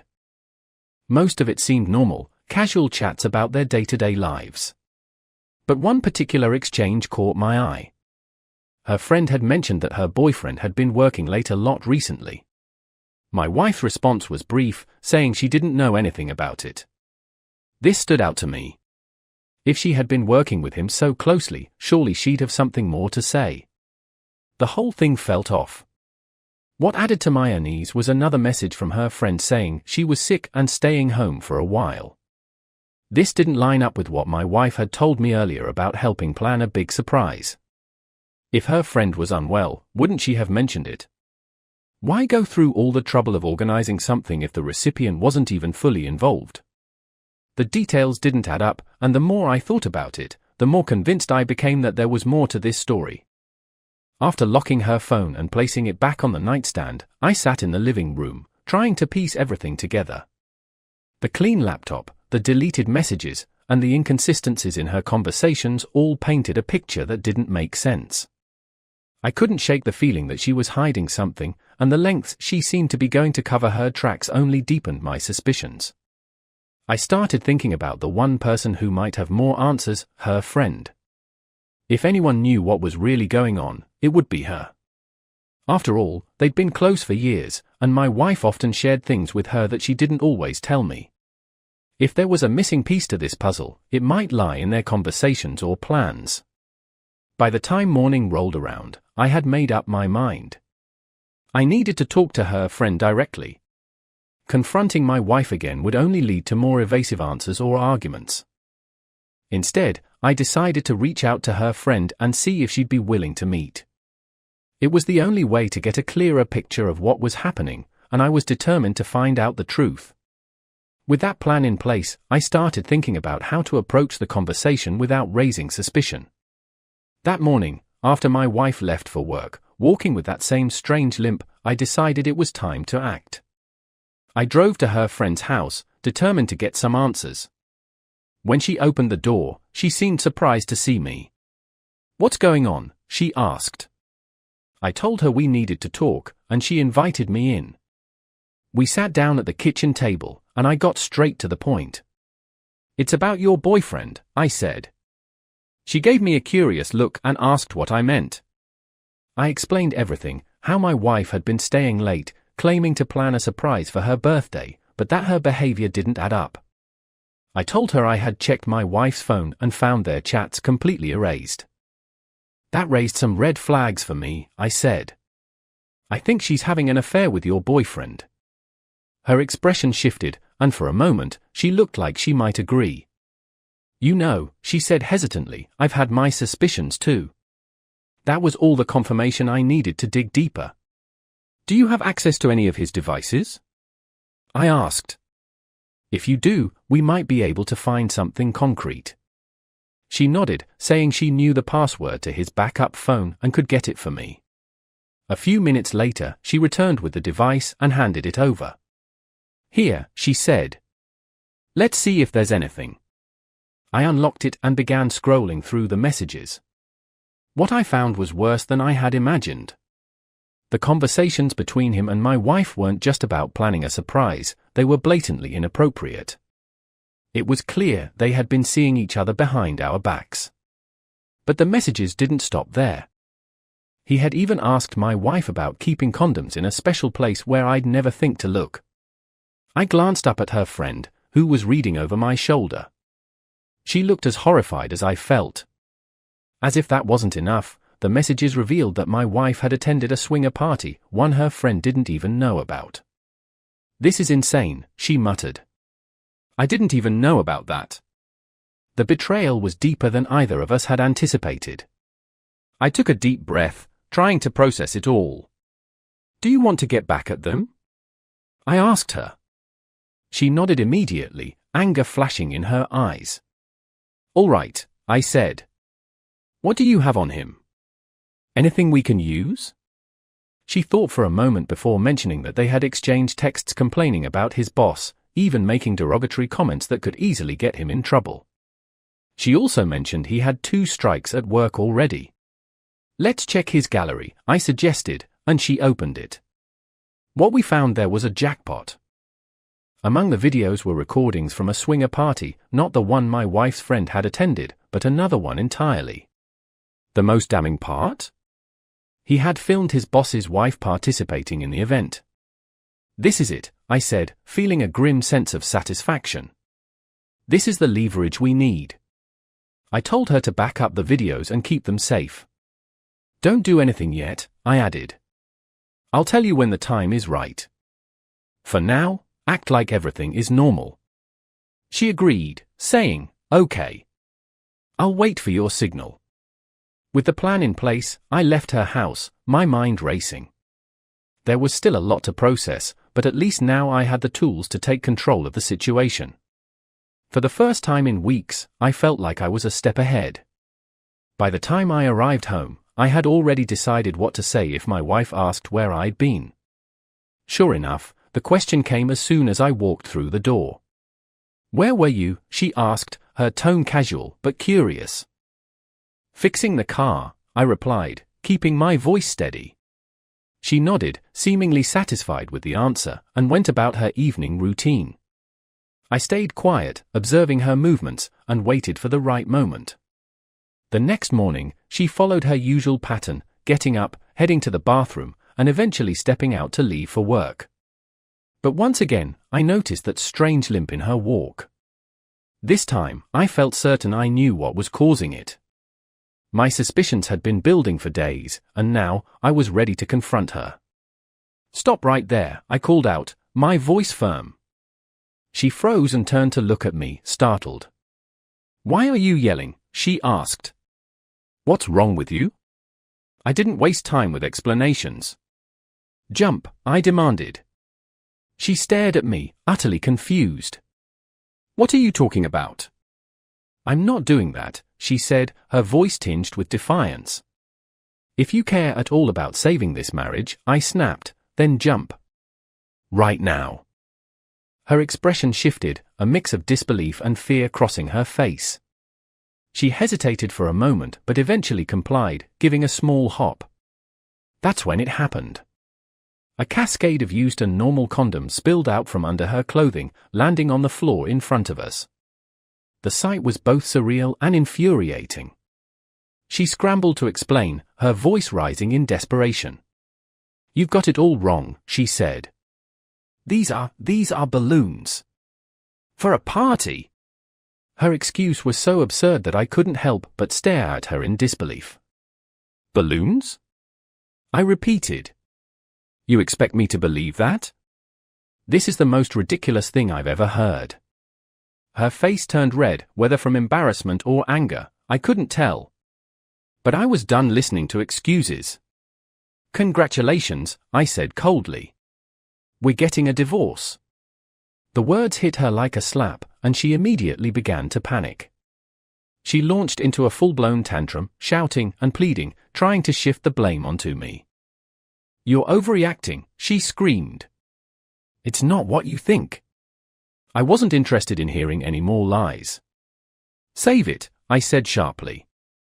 "You've already made your choices, and now I'm making mine." Without another word, I went to the bedroom and started gathering her belongings. Her shouting followed me as I moved through the house, but I ignored it. This wasn't a negotiation, and I wasn't about to be swayed by her theatrics. Once I had packed her things into trash bags, I carried them to the window and tossed them out onto the curb. The sound of the bags hitting the ground outside was loud enough to punctuate the finality of the situation. "Get out," I said, pointing to the door. Her protests continued, but she eventually realized there was no point in arguing. She stormed out, slamming the door behind her. I stood there for a moment, taking in the silence that followed. The house felt emptier, but in a way, it was also lighter. The weight of deception and lies was gone, replaced by a clarity I hadn't felt in weeks. Whatever came next, I knew I'd face it without her, and for the first time, that thought didn't bother me at all. After the shocking discovery of the videos, I called my wife's friend and told her exactly what needed to happen. "You need to send those videos to his boss right now," I said firmly. "And once you've done that, lock your doors and stay inside. Don't give him any chance to confront you." She hesitated for a moment, clearly nervous about the fallout, but eventually agreed. "All right," she said. "I'll send them immediately and stay home." Not long after, my phone rang. It was my wife, and I could tell she was furious even before she spoke. "Why did you do this?" she yelled. "You've ruined everything. You've cost me my job." I didn't flinch at her anger. "Good," I replied coldly. "You brought this on yourself. You shouldn't have cheated on me, especially not at that swinger party, and especially not without your friend knowing about it." Her tone shifted, becoming more venomous. "You'll regret this," she spat. "You've made a huge mistake, and I promise you'll pay for it." I wasn't intimidated. "Do whatever you want," I said calmly. But you're done here. Don't come back. I hung up before she could say anything else and sat for a moment, thinking about the next steps. Knowing my wife and her lover were likely fuming, I decided it wasn't safe for her friend to stay alone. I called her again and said, "Pack a bag. I'm coming to get you. It's not safe for you to stay there tonight." They're angry, and I don't trust them not to do something stupid. She hesitated briefly but then agreed. "All right," she said. "I'll be ready when you get here." The drive to her house was tense, though I tried to keep my mind focused on what needed to be done. When I arrived, she was already waiting by the door, a small bag in hand. Her expression was a mix of fear and relief. "Do you think they'll actually try something?" she asked as she got into the car. "I wouldn't put it past them," I replied honestly. "That's why it's better to be safe than sorry." As we drove, I kept an eye on the rearview mirror, half expecting to see a car following us. The streets were quiet, and there was no sign of trouble, but I stayed alert. "If they do show up," I told her, "don't engage with them. Let me handle it." She nodded, clutching her bag tightly. I could tell she was still processing everything that had happened, and I didn't blame her. It had been a whirlwind of revelations and betrayal. We pulled into my driveway, and I quickly got her inside.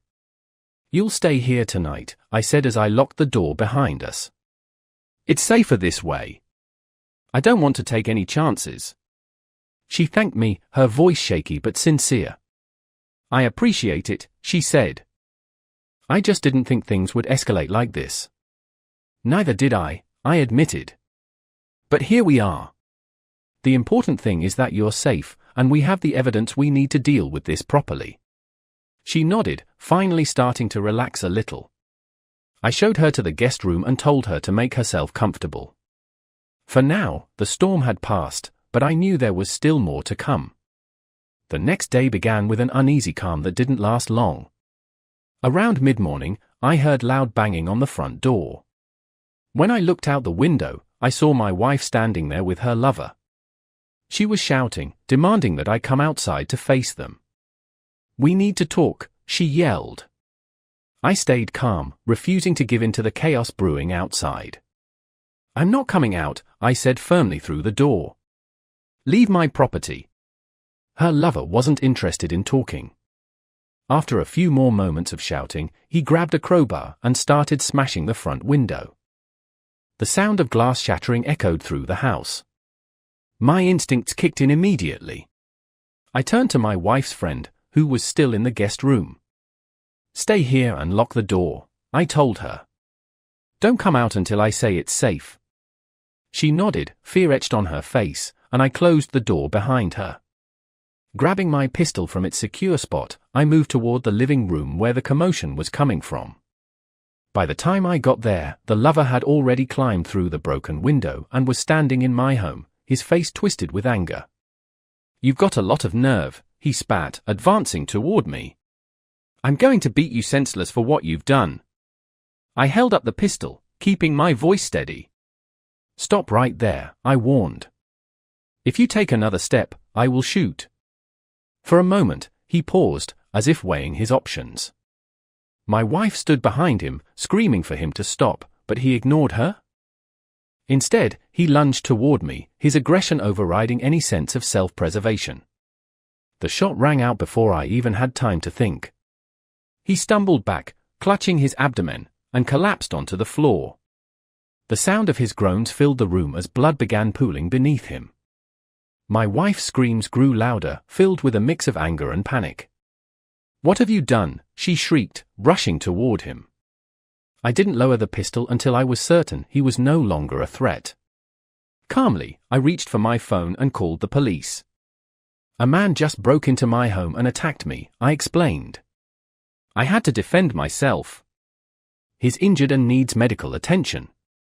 The dispatcher assured me that officers and paramedics were on their way. I stayed on the line, keeping an eye on both my wife and her lover as I waited for help to arrive. When the police and paramedics finally showed up, the scene was chaotic. The officers quickly assessed the situation, listening as I explained what had happened. My wife, still hysterical, tried to spin her own version of events, but the evidence was clear. The broken window and the crowbar lying on the floor spoke for themselves. The paramedics worked quickly to stabilize her lover before loading him onto a stretcher. As they wheeled him out, my wife turned to me one last time, her face contorted with rage. "You'll pay for this," she hissed before storming out of the house.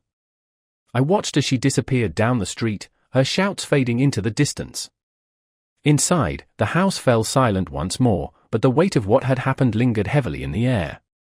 For now, though, the immediate danger had passed. The aftermath of the confrontation was both chaotic and clarifying. The legal proceedings moved quickly.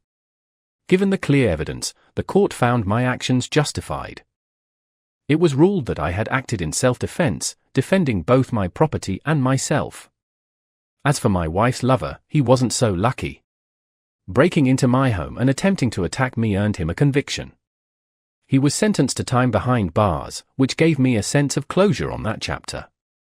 The divorce process was surprisingly smooth. My wife didn't contest the split, likely realizing that there was little to gain from dragging things out. We divided our assets fairly, and the paperwork was finalized without much conflict. It felt like a necessary ending to a marriage that had long since lost its foundation of trust. Once the dust settled, I began to focus on rebuilding my life, this time with a clearer understanding of what I wanted. Over time, I found myself spending more time with my wife's former friend, the one who had been caught in the middle of this mess. Our shared experiences had created a bond between us, and what began as companionship gradually grew into something more. She had been betrayed just as I had, and we found solace in each other's company. We made it clear from the start that honesty and trust would be the cornerstones of our relationship. As our relationship deepened, we openly discussed boundaries and past mistakes. One thing we both agreed on was to avoid the kind of reckless behavior that had destroyed our previous relationships. No swinger parties or hidden agendas, I told her. She laughed and agreed, emphasizing that trust and communication were non-negotiable. For the first time in a long while, I felt like I was on solid ground. Life began to stabilize. I found joy in simple routines and meaningful conversations. My new partner and I worked together to create a space of mutual respect and understanding. While the memories of my failed marriage occasionally surfaced, they no longer held the same weight. Instead, they served as lessons, reminders of what to avoid and how to do better moving forward. But, of course, life wasn't without its complications. One day, I received an unexpected phone call from my ex-wife. Her voice was sharp, filled with anger and bitterness. "You're such a bastard," she said. "I can't believe you're with her." My own friend. I didn't rise to her bait, keeping my tone calm. "You made your choices," I replied. "And I've made mine. What's done is done." She didn't take that well. "You think you're so righteous," she snapped. "But you're just as bad as the rest of us. Don't pretend you're any better." I let her vent, knowing there was no point in arguing. Her anger wasn't about me, it was about her own guilt and regrets. When she finally hung up, I set the phone down and took a deep breath. The past was behind me, and I intended to keep it that way. Moving forward, I focused on the life I was building. My new relationship was a fresh start, free from the deceit and drama that had once defined my marriage. I knew there would always be echoes of the past, but they no longer defined me. Instead, they served as stepping stones to a better, more stable future.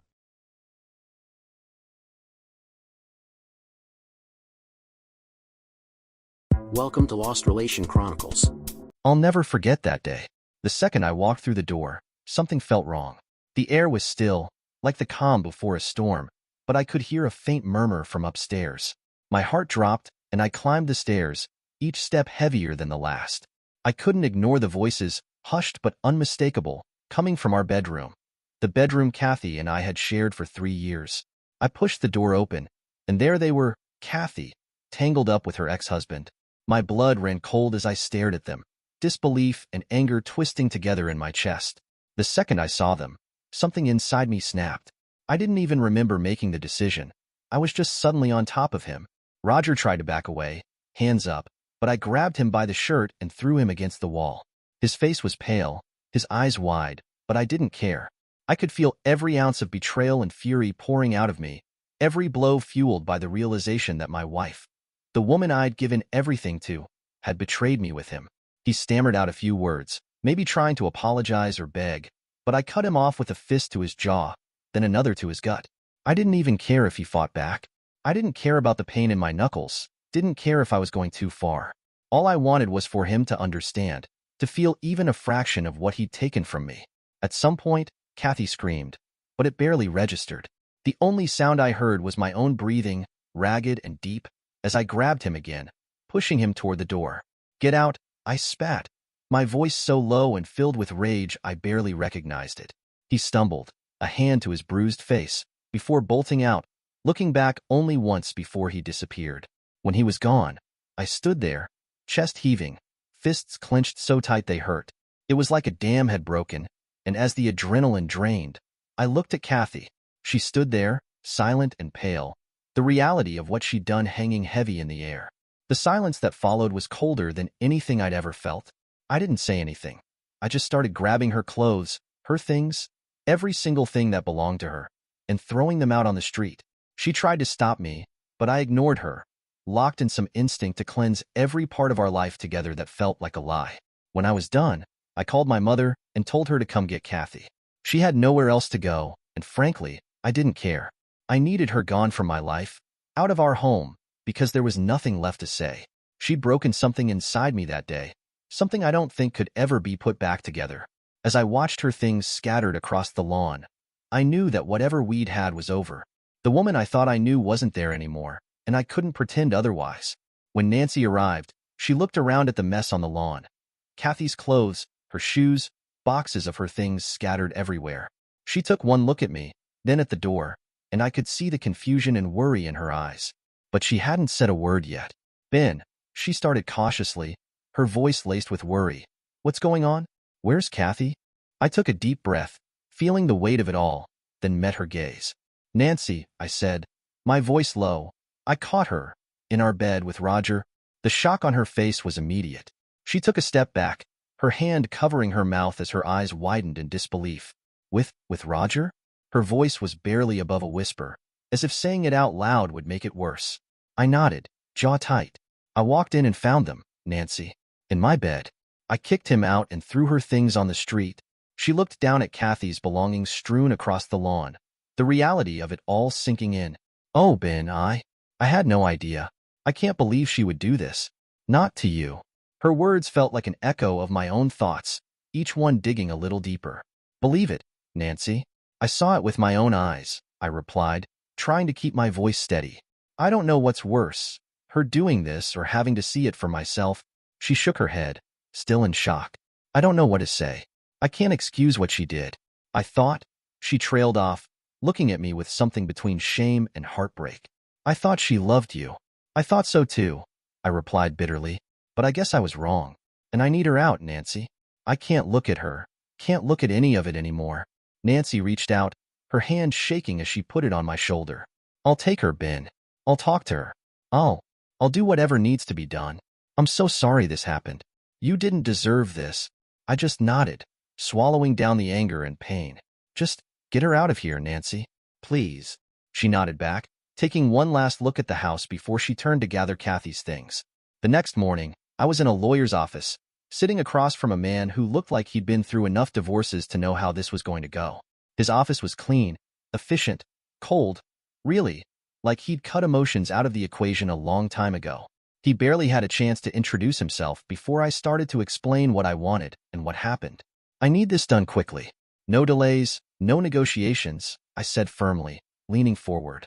"And I want it in writing that I won't be responsible for Kathy's daughter, Lisa. That's her responsibility, not mine. I have nothing to do with her anymore." The lawyer raised an eyebrow, clearly picking up on the weight of what I wasn't saying. He nodded, his pen poised to take notes. "All right, Ben.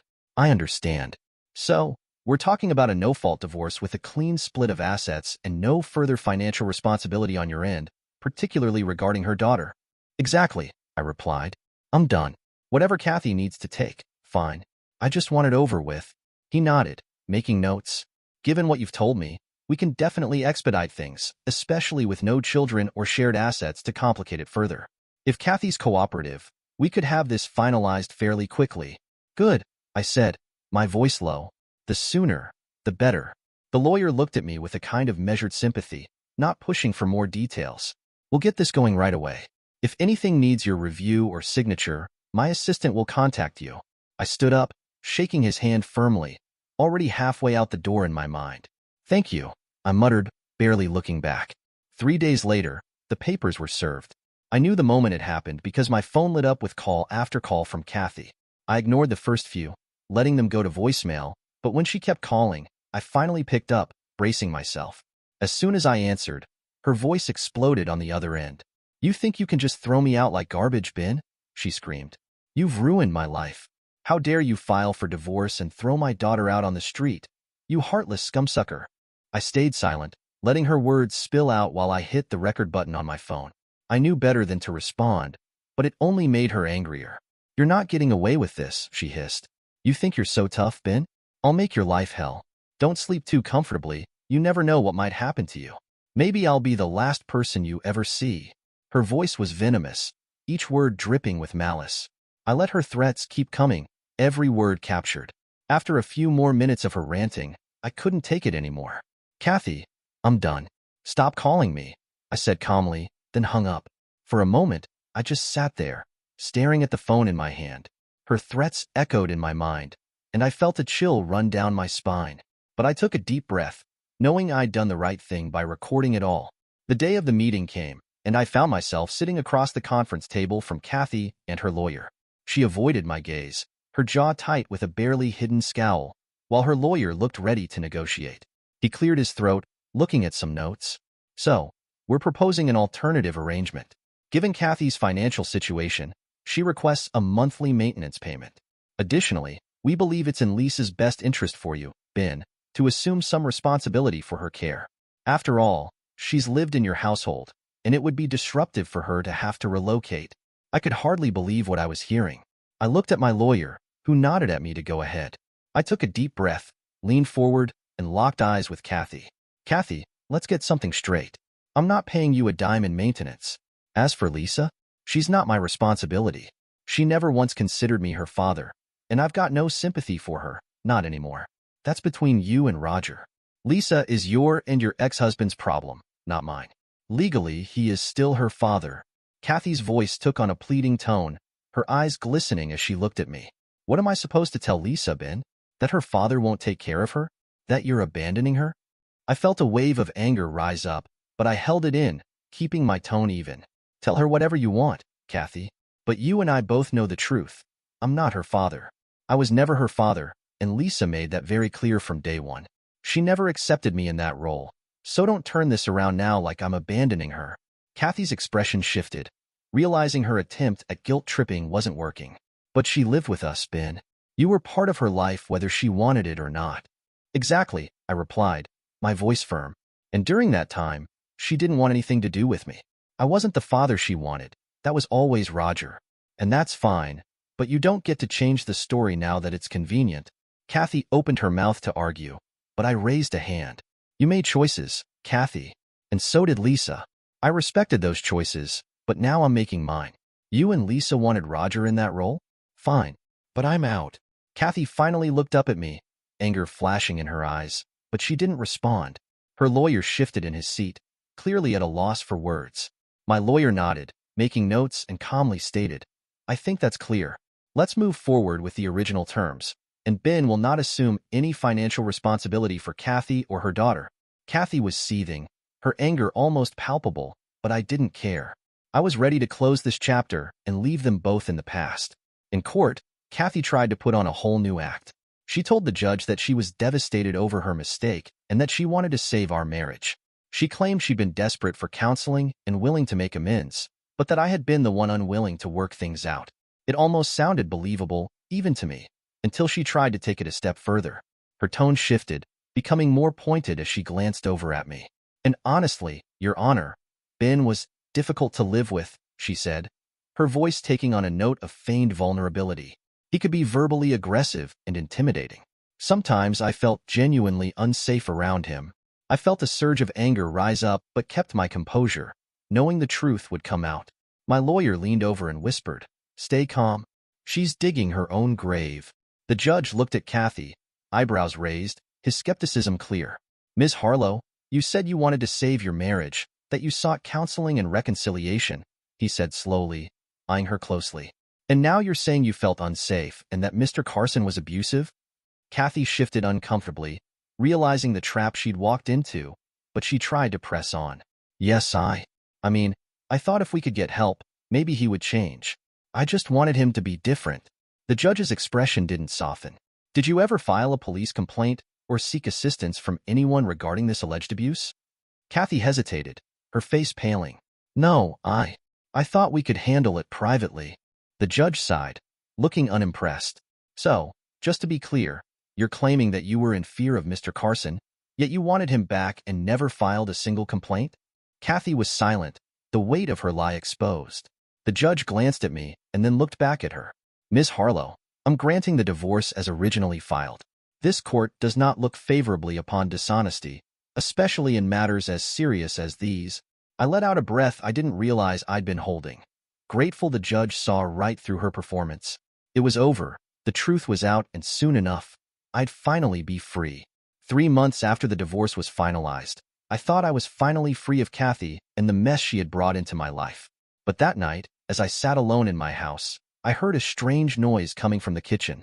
I froze, my pulse quickening as I realized someone was in my home. My mind raced, and without a second thought, I grabbed my phone and called the cops, whispering my address and the situation. I hung up, then went to the safe and retrieved my pistol, holding it tightly as I approached the kitchen. As I stepped into the doorway, I saw them, Kathy and Roger. The shock nearly knocked the breath out of me, but my instincts kicked in. They were both standing there, their faces twisted with something dark, something I'd never seen before. Roger had a knife in his hand, and I didn't have time to think. I raised my gun, my voice steady but firm. "Don't move." Roger lunged, and I didn't hesitate. I pulled the trigger, and he dropped to the ground with a scream, clutching his leg. Kathy froze, eyes wide with terror, as the sound of sirens filled the night air. The cops arrived moments later, pulling Roger to his feet and cuffing him, blood soaking through his pant leg. Kathy was arrested too, her face twisted with rage as they led her out in handcuffs. I gave my statement, still reeling from what had just happened, and it wasn't long before the police got the full story. They'd planned to kill me that night, desperate for revenge, and they both confessed under questioning. It was almost surreal to hear it. How Kathy and Roger had plotted together, driven by spite and twisted anger. They were both sentenced to jail, and for the first time in a long time, I felt a sense of relief. The nightmare was finally over, and I could finally look forward without having them in the shadows, ready to tear me down. Dear listeners, please share your thoughts in the comments section below, and don't forget to like, share, and subscribe.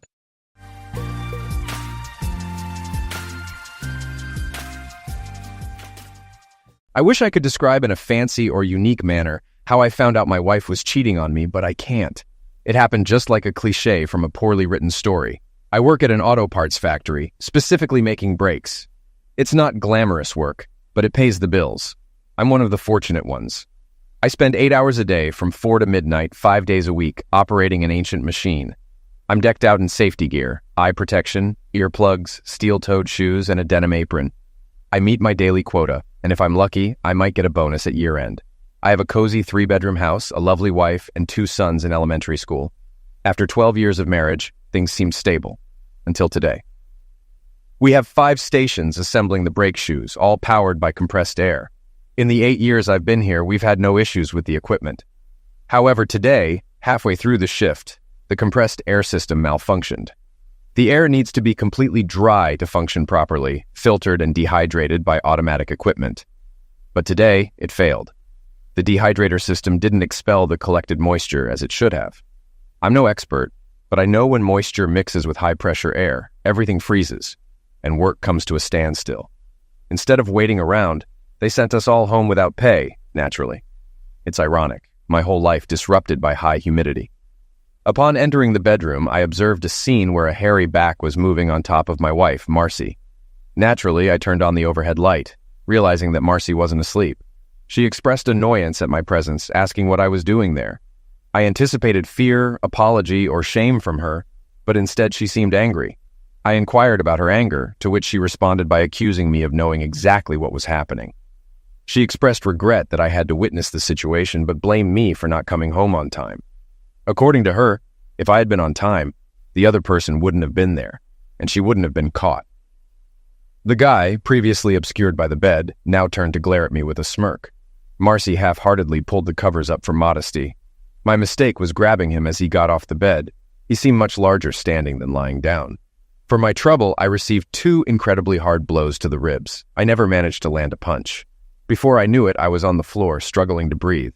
I think I got drub on the side of my head, and that's the last thing I remember. I woke up in the hospital emergency room, my ribs being bandaged by a medical technician.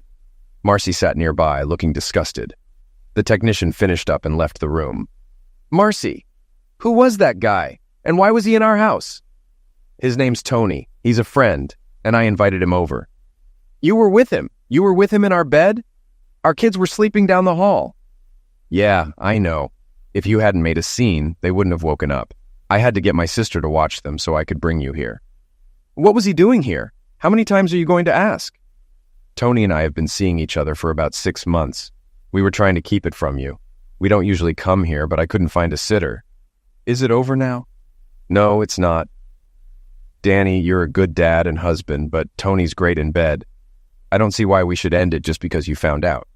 But I promise we won't meet here anymore. It's not fair to you or the kids."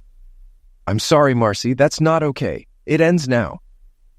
"Danny, if you try to interfere with my relationship with Tony, you'll regret it. He smack you easily and he'll do it again. If you do anything, everyone will know you're a loser. Our friends, family, even your coworkers. Your life will be a nightmare. Don't you care what anyone thinks? You'd stoop that low just to hurt me?" "If I have to, but I doubt you'll risk it. Tony thinks you're a loser, and I agree. You'll have to live with it, Danny boy." "Who is he anyway? Where does he work?" "He doesn't work. He owns Continental Classics, the luxury car place on Lancaster Pike. You know, the one you always wanted to visit but never did. He's richer, smarter, and better in bed than you. He's also stronger and better with his fists." "Why not marry him if he's so great?" "That's why I keep you, darling. Tony doesn't want kids, and I won't give mine up. You'll play house while he gets the love. You either accept it or everyone will know what a loser you are. And by the way, I'm moving your stuff to the guest room. No need to share a bed now that it's out there."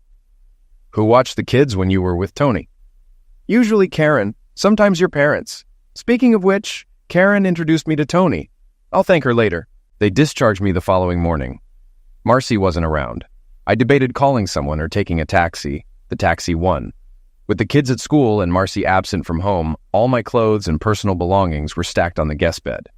I anticipated Todd and Terry might have questions about the situation, but I decided to let Marcy handle it. Setting up my new living space took less than an hour. Various thoughts raced through my mind. However, there was no way I was going to let things unfold as Marcy intended. My first move was retrieving my old phone recorder from the basement.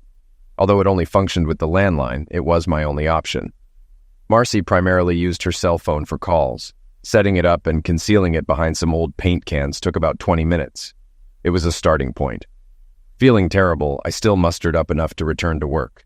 They offered me pain pills, but I hesitated to take them and then operate machinery.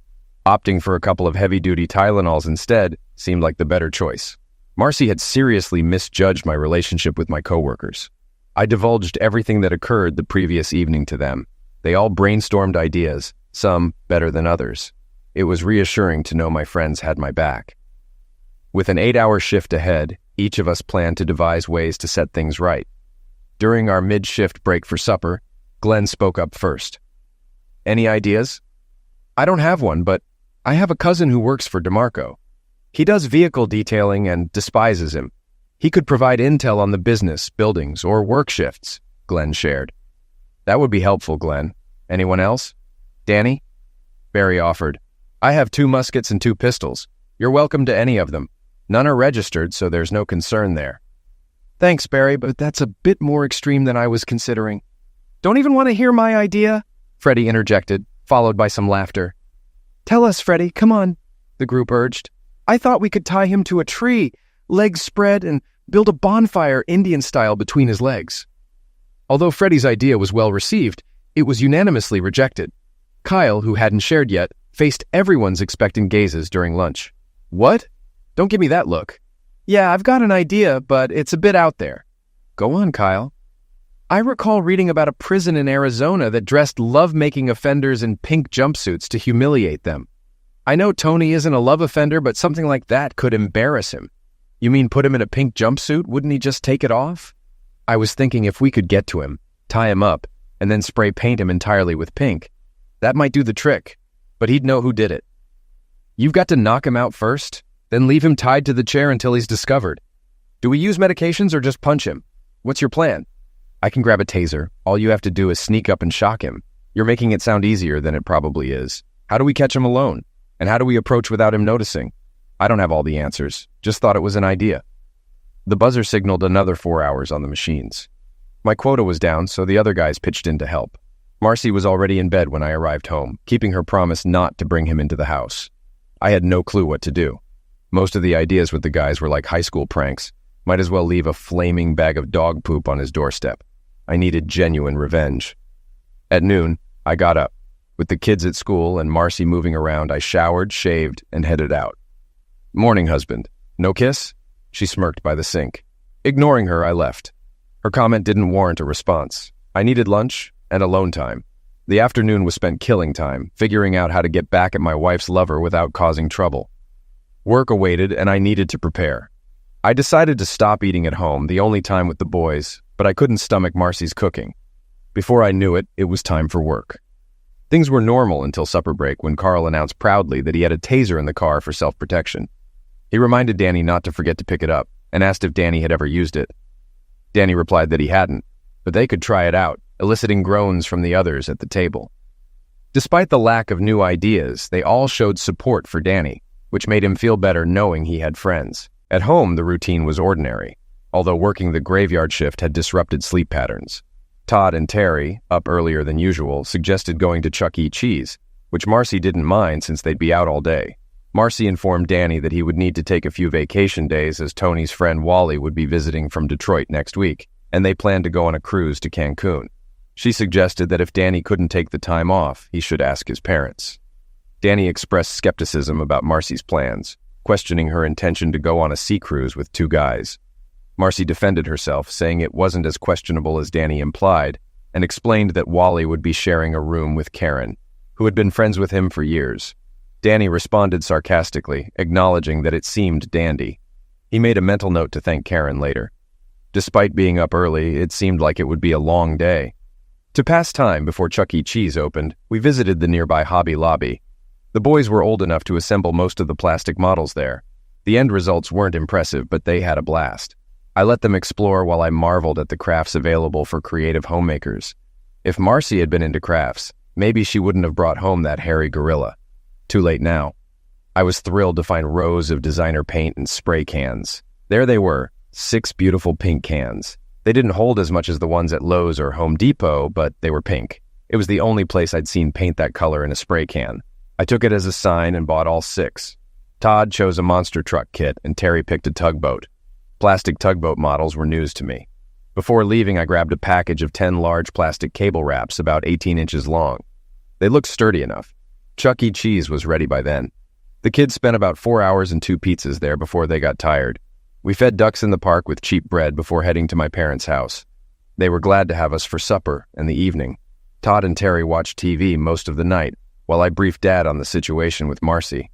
I realized I was telling people about it before Marcy could. Her threat seemed less significant. Dad promised to take care of the boys, which eased my mind.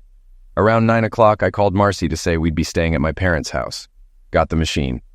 After a big breakfast at IHOP, we found Marcy still in bed. I started mowing the lawn while the boys worked on their models. Even though it was a beautiful day outside, I let them go.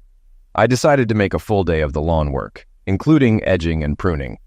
Things didn't go as fast as usual because I found myself chatting a lot.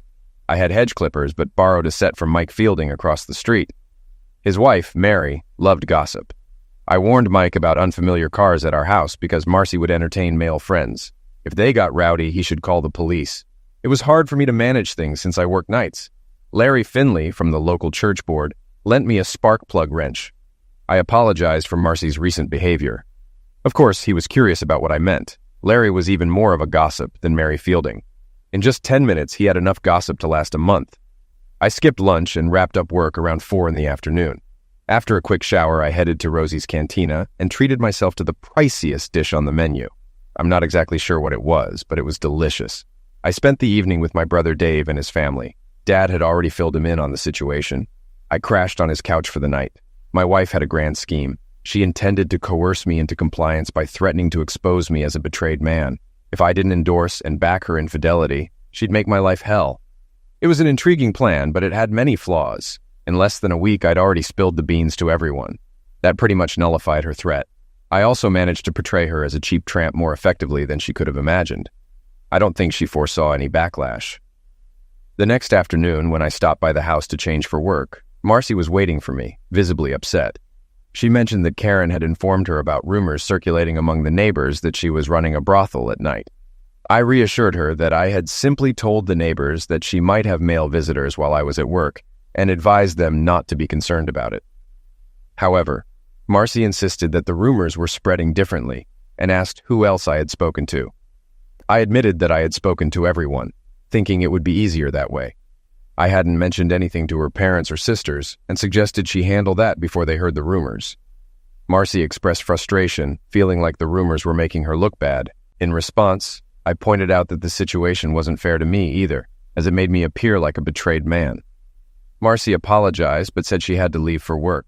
She mentioned that she had managed to spend some time with the boys before leaving, though it wasn't the quality time she had hoped for. Glenn had some great news that night. Continental Classics shut down at 9 o'clock on Thursday night, so Tony could personally handle all the paychecks for Friday. He hated being disturbed while doing payroll, so even the cleaning crew was gone. Kyle took a few minutes to show me how to use the taser. No one volunteered to test it. The plan was falling into place. If I got caught, and I fully expected to, I'd likely face jail time. I didn't care. Tony DeMarco needed to be humiliated. If I got arrested, I'd ensure all newspapers and TV stations got the full story. Any publicity like that would crush him, or at least infuriate him enough to make a mistake. For the next few days, I only went home to sleep, shower, and change clothes. I hadn't eaten a meal at home since that first day. Finally, Thursday arrived. I arranged for my truck to have a dead battery, so Kyle picked me up. The floor supervisor rarely bothered the brake guys too much. As long as we met our quotas and maintained quality, they left us alone. The OSHA requirements for the job would work in my favor. With our apron gloves and welding goggles, we all looked pretty much the same. At 8:30, I slipped out the back door. The guys would take turns covering for me at my station. One of their posts would be empty, but no one really cared. Toilet breaks were normal and unregulated. The main thing was to create the illusion that I never left. I entered the staff entrance at Continental Classics and headed directly to the restroom. Around 9 o'clock, someone quickly checked the area before turning off the lights. 10 minutes later, I donned latex gloves and exited the restroom into a dimly lit office area. Tony's desk overlooked the showroom, so his back was turned to the door. It seemed easier than I had anticipated. Despite having a computer in front of him, he was using an old adding machine with paper tape. He didn't hear my approach. I zapped Tony with the taser on the back of his neck. His body idioted upright, and fearing he might turn around, I administered another shock. This time he twitched a bit before relaxing. Perfect. I secured 2 plastic cable wraps on each limb and brought along an old necktie to use as a blindfold. He cooperated without resistance. I rolled his chair to the showroom window. He would be perfectly visible when his staff arrived for work in the morning. The paint, a pretty pink color, required more coats than expected. It was absorbed into his clothing quickly, necessitating at least 3 coats in each area to achieve the desired effect. I just had enough paint, but barely. He looked quite striking in pink. After completing the task, I carefully packed everything back up. I had anticipated Tony waking up during the process, but he remained still. I had also planned to remove the necktie blindfold before leaving. I checked my watch several times, well within the time frame I had set, but I still wanted Tony awake before I left. 5 minutes later, I started to worry. I attempted to feel for a pulse without success. Perhaps the latex gloves hindered my sensitivity. I removed one glove and tried again, but still no pulse. Trying to find a pulse on his neck like on TV yielded nothing. I removed the blindfold and touched his eyeball with a pencil tip. No blink, no reflex. Needless to say, panic set in. I regained my composure, put the latex glove back on, and wiped everything I might have touched. I pocketed the necktie and cut off all the plastic ties. Removing them revealed marks from the pink paint, which looked odd. The white skin under the necktie made him resemble a pink raccoon. After ensuring I didn't overlook anything, I left for work. On the way back to the shop, I disposed of all items, including the taser, in a storm sewer. 10 minutes later, I was back at work making brake shoes. No one noticed my absence. After the shift ended, I informed the guys of what happened. They were all accessories, so I was confident nobody would speak up. Freddie was impressed, and none of them seemed concerned. Kyle drove me home, and we both noted the time of his drop-off. I didn't manage to sleep as long as usual. Around 10 o'clock, Marcy burst into my room. "What on earth did you do? What did you do, you little idiot?" Naturally, I just rolled over and gave her a puzzled look. "What in the world are you talking about, woman? Tony's dead. Karen called and said they found him in his office this morning. Dead. I suspect you had something to do with it. And I'll make sure you pay, you idiot." That was the second time she called me an idiot in 5 minutes. It was pretty clear I wouldn't be getting any more sleep, so I stumbled out of bed and went to the bathroom. Not eager to face Marcy's wrath, I took a long, hot shower and shaved slowly. I even put on a bit of aftershave just to annoy my dear wife. I never made it to the coffee pot. A tall man stood in the living room conversing with Marcy. His hair was closely cropped and he wore a dark suit. The witch had called the cops, no doubt about it. I shook my head and headed into the kitchen for my first cup of the day. Marcy wore a sarcastic smirk as I settled into my favorite recliner. My uninvited guest followed suit. "Mr. Mercer, I'm Detective Darnell Green with an E. I'm here regarding the pass-away of Anthony DeMarco last night. Your wife mentioned you and Mr. DeMarco had a disagreement last week, and I was wondering if I could ask you a few questions." "Sure, no objections, but not here." "What do you mean? If you want to talk, let's do it in your office, not in my home. Is that okay with you?" I couldn't help but notice the frown on Marcy's face. I was pretty sure she had expected to be part of the conversation. "Your car or mine, Mr. Mercer?" "I have a few other things to attend to, so I'll meet you there." "Any particular office?" "Second floor, rear room 206. Just turn right when you get off the elevator. I'll see you shortly." Marcy was seething as I put on my shoes. I never got around to finishing the coffee, so I dumped it in the sink. I turned and smiled as I walked out the door. "I guess you'll get what you wanted, sweetheart." "What are you talking about? What do you mean, Danny?" 10 minutes later, I was seated with Detective Green on the second floor of the municipal building. For the next hour, Detective Green asked all the pertinent questions, and I provided suitable answers. He delicately broached the topic of the affair without dwelling on it or being overly blunt. Naturally, I had to acknowledge having a motive, but I insisted I never had the opportunity to act on it. It was a serious matter, but I endeavored to be cooperative without being cheeky. I think he appreciated my efforts to make his job easier, even though I couldn't provide a definitive answer. The most intriguing part of the conversation was learning that Tony passed away due to a heart issue. He had a pacemaker put in a couple of years back, which apparently didn't mesh well with the taser. They deduced the taser's involvement from the marks on his neck. I felt remorseful about Tony's pass away, yet there was also a sense of relief. Detective Green gave me the customary "don't leave town" spiel and mentioned he'd contact me after confirming my alibi. It was unexpected. I never imagined needing an alibi for anything. It was kind of thrilling. We parted on good terms, and I sensed that Darnell Green was supportive, which was comforting. After grabbing a quick meal, I tuned into the TV news. There was a segment about the demise of a local businessman, noting he had no relatives in the area. I withdrew funds from the bank accounts and then treated myself to a nice breakfast. There were tasks to attend to at home. Marcy wasn't around when I returned. It took me half an hour to relocate all my belongings to the master bedroom and hers to the guest room. The guest room had limited storage space, so I piled her things on the bed for her to organize. I checked the telephone recorder in the basement, finding nothing noteworthy. I gathered banking, insurance records, and other vital documents. Thankfully, Marcy's Volvo was in my name, simplifying matters. I stashed everything in a folder under the front seat of my truck. I phoned work and took a 2-week vacation. A few hours later, my beloved wife arrived. She seemed taken aback to find me at home. It was time to set things straight again. I grinned as I escorted her to the guest room. "What's this? Who do you think you are?" Her response was a smirk. "Tell me, damn it, what's happening, Marcy?" "I'll be using the master bedroom from now on. You can have the guest room. I suggest you start putting away your clothes. Anything left out by dinner will be disposed of. Any questions?" I can't fit my stuff in that tiny closet. And I won't stay in that room anyway. What do you mean, disposed of?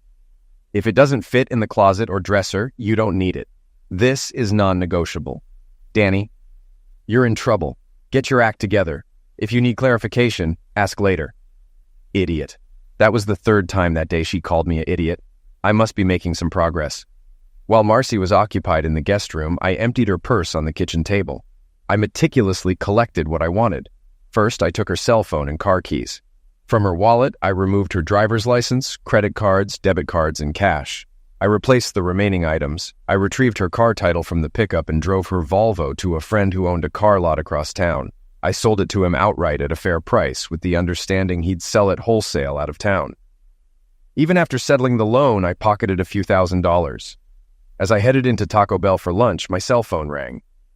You witch! Where's my cell phone and where's my car? I was relieved she didn't call me in schmirk this time. She was calling from the house phone. It was a good test. I could check the recorder later. I'm sorry, honey. I had to get money to hire a lawyer for the homicide charges. I promise to get you another car once I'm out of jail, I said, ending the call and turning off the cell phone. After that conversation, I realized getting a lawyer was crucial. No matter what happened, I was determined not to stay married. But I had to wait. I was next in line to order. Todd and Terry were home when I arrived. I went straight to my sons, ignoring Marcy. I did glance her way a few times and noticed she wasn't happy. The boys eagerly showed me their models. When Marcy began preparing dinner, I wandered to the guest room. My clothes were back on the bed, Marcy's in the master bedroom. I chuckled, but chose not to argue. She seemed stubborn and resolute. Marcy instructed the boys to wash up for dinner, and I returned to the guest room to unpack. I would have loved to discard her belongings, but that seemed too immature. Red Lobster was my treat tonight. Money wasn't an issue. I still had cash after the lawyer's deposit. The shrimp and lobster combo was delicious, but the cheese rolls remained my favorite. After finishing, I switched on my cell phone, hoping for a call from work or Detective Green. The first call I received was from my wife, who asked how she could go to the grocery store to pick up some items, including milk. I assured her that I would take her when I returned, and suggested planning our shopping trips for Saturdays when I was off work. I expressed a preference for her not to go alone and mentioned another call coming in, prompting me to end our conversation with plans to talk later. The second call was from Kyle, who informed me that Detective Green had spoken to the entire crew individually and as a group, and everyone's stories had checked out. He mentioned that Tom Tingle, the floor manager, had strongly supported him, emphasizing that Kyle couldn't have missed work. After arriving home just in time to tuck the boys in, I found Marcy sitting on the couch with wine. I grabbed a cold Foster's and settled into my recliner, hoping to initiate a conversation. I asked Marcy about her plan to paint me as a villain, which abruptly ended the conversation. Marcy finished her wine, left for her bedroom, and I realized she didn't actually want to talk.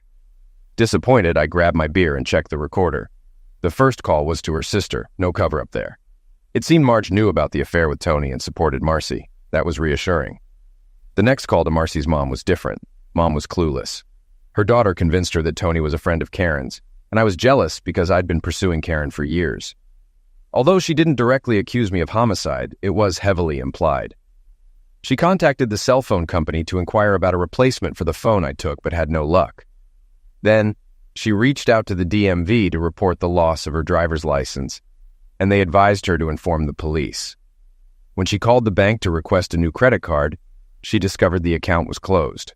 I'll give her this. She was quite active. The final call on the machine was to Karen. Even though Karen lived nearby, they opted for a phone call instead of meeting in person. It worked out in my favor, of course. From that call, I gleaned two important details. Wally was still coming from Detroit, and Marcy planned to keep a low profile until his arrival. The next day, the boys and I were up early and out of the house before Marcy woke up. We returned home after lunch, and Marcy insisted I drive her to the grocery store since she lacked a car and driver's license. That evening, while she prepared dinner, I checked the recorder. Wally had arrived and immediately called Marcy. Their conversation was intriguing. He believed Marcy's story and vowed revenge. Wally and Tony were childhood friends, and he was adamant about seeking justice. He provided Marcy with his contact information and instructed her to call him the following day. Afterward, Marcy excitedly phoned Karen, expressing her happiness. It was hard to believe this was the same woman I'd been married to for years. The transformation was sudden and complete.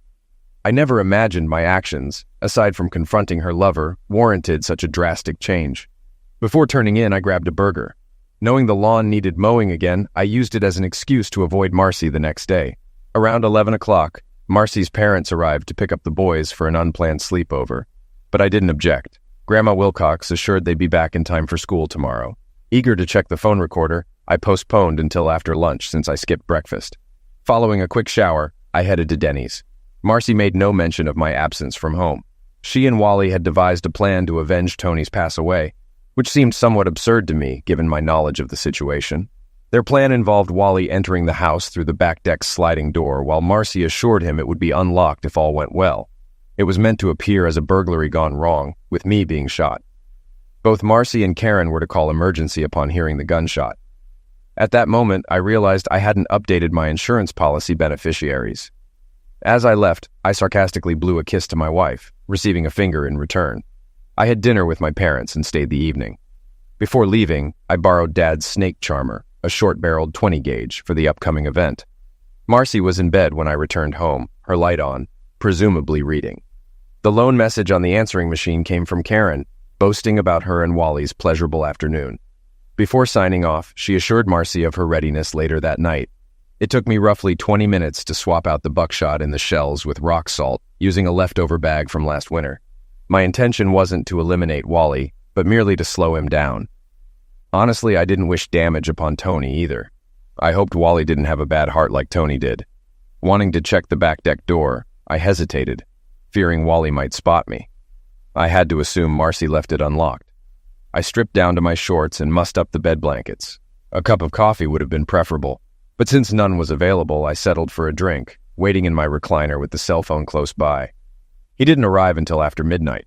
Upon spotting him on the deck, I promptly dialed emergency, reporting an intruder in my house and expressing fear for my life, keeping the line open. The patio door slid open quietly, revealing Wally. I waited until he was fully inside the house before delivering the first blast. I aimed for his lower body to avoid accidental pass away. The first shot knocked him back under the deck. With the second shot, he tumbled over the deck's side, breaking the railing. I knew I hadn't eliminated him as he howled in pain. Man, that rock salt must have caused quite the sting. I was amazed at how deafening the musket blast sounded indoors. My ears were ringing intensely. When I flipped on the lights, Marcy was already in the living room screaming.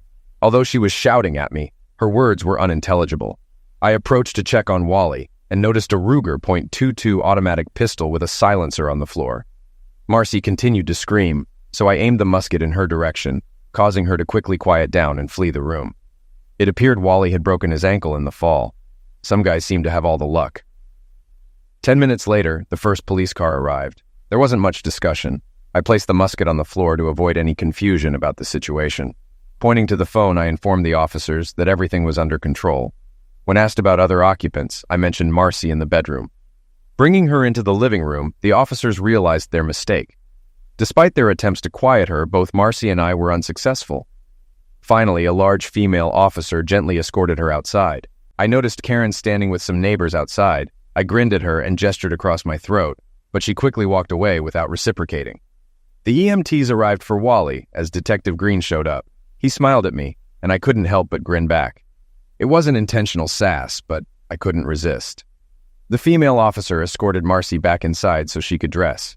After getting dressed, we all headed to the police headquarters. I requested separate cars, and Detective Green agreed to let me ride with him. We didn't speak on the way downtown, but he smiled at me again. It was daylight when Green released me. Although we only spoke for about 30 minutes, they kept me at the station all night, making me drink coffee. One of the police cars drove me home. I was disappointed not to see yellow tape around the house. Everything looked normal, and even the rock salt hadn't damaged the glass door. Wally seemed to have borne the brunt of it. I estimated it would take about an hour to fix the broken railing. I went to bed and didn't wake up until after lunch. After relieving myself, I stumbled into the kitchen to find my amiable detective seated at the table, engrossed in the newspaper and sipping fresh coffee, which I presumed he brewed while I slept. Having had my fill of coffee the night before, I opted for a tall glass of orange juice and settled across from him. How he entered the house eluded me. "You're quite the chill guy, Mr. Mercer," he remarked, his eyes fixed on the paper. Uncertain how to reply, I remained silent, unsure if he was toying with me. Finishing his coffee, he finally spoke. Detective Green, I need a shower, a shave, and some lunch. I'll treat, unless it violates some police protocol. Take your time, Danny. I've got all day. Heading to the shower, I pondered when he found time to sleep. Lunch comprised 2 hefty pulled pork sandwiches, and Green even joined me in washing them down with a beer. As the silence grew palpable, he broke it. You were itching to ask me questions, weren't you, Mr. Mercer? Funny, I had the same thought about you, I retorted. Green flagged down the waiter for 2 more drafts. I spent the whole night grilling you. Now it's your turn. All right, first off, where's my wife? She's still in custody. Charges will be filed this afternoon. Downing my beer, I processed the unexpected news. I had a flood of inquiries, but delving deeper risked exposing myself. Opting to retreat, I remarked, nice to see Marcy's folks rallying for her. As I won't be. No more questions, Detective Green. But if you need to spill, go ahead. He chuckled, taking a swig. One more thing. Did you happen to overhear or record any conversations between your wife and Mr. Williams? You mean Wally? That earned me a smirk. If I did have such a recording, would you want it? I'm unsure. If things unfold as I anticipate, it may not matter. But if they get skilled lawyers, having such evidence could be troublesome, right? You're onto something. I'm just trying to streamline my job. I'll manage without a hypothetical tape. I nodded slightly. Thanks, Danny boy. I think I should drive you home. Your boys will return from school soon, needing their father. We reached the house just as Todd and Terry disembarked from the school bus. They approached us, and I introduced them to my new detective companion. Eager to see his badge, they expressed interest. However, the mood shifted when Green inquired, So, who built the tugboat and who assembled the monster truck? I built the truck, Todd exclaimed proudly, while Terry declared, I did the tugboat. Want to see it? With a promise of possibly inspecting them another time, Terry departed, leaving me stunned as he walked to his car with a satisfied grin. He knew about the pink paint predicament, holding the upper hand. Helpless, we ordered pizza for dinner, and the boys didn't inquire about their mom's whereabouts. After supper, Marcy's dad called, seeking assistance to raise bail money for her release from jail. Politely declining, I wondered if he truly comprehended the situation, but at least he tried to be a supportive father. Inquiring about her accommodation, he hesitated before stating she would stay with them. We assisted in loading Marcy's belongings into the pickup and dropped them off without issue. Returning home, I noticed a U-Haul truck in Karen's driveway, vanished the next morning. Marcy never reached out, leaving me to glean updates from the daily newspaper. I felt deliberately excluded from the unfolding events. There was no trial. Marcy pinned all blame on Wally, who countered it was her idea. Both accepted pleas, with Marcy receiving 3 to 5 years for conspiracy to commit homicide, and Wally receiving 5 to 10 years for attempted homicide. Federal authorities were consulted regarding Wally's silencer, but postponed action until he completed his initial sentence. Detective Green didn't require the tape and ceased mentioning it. Karen disappeared without a trace. My dad reclaimed his musket, jesting that I might need it again. Chuckling, he mentioned Marcy served me with divorce papers. Once her jail term began, she didn't contest anything. I sensed she wanted nothing to do with me since I hadn't seen or spoken to her since the night I shot Wally.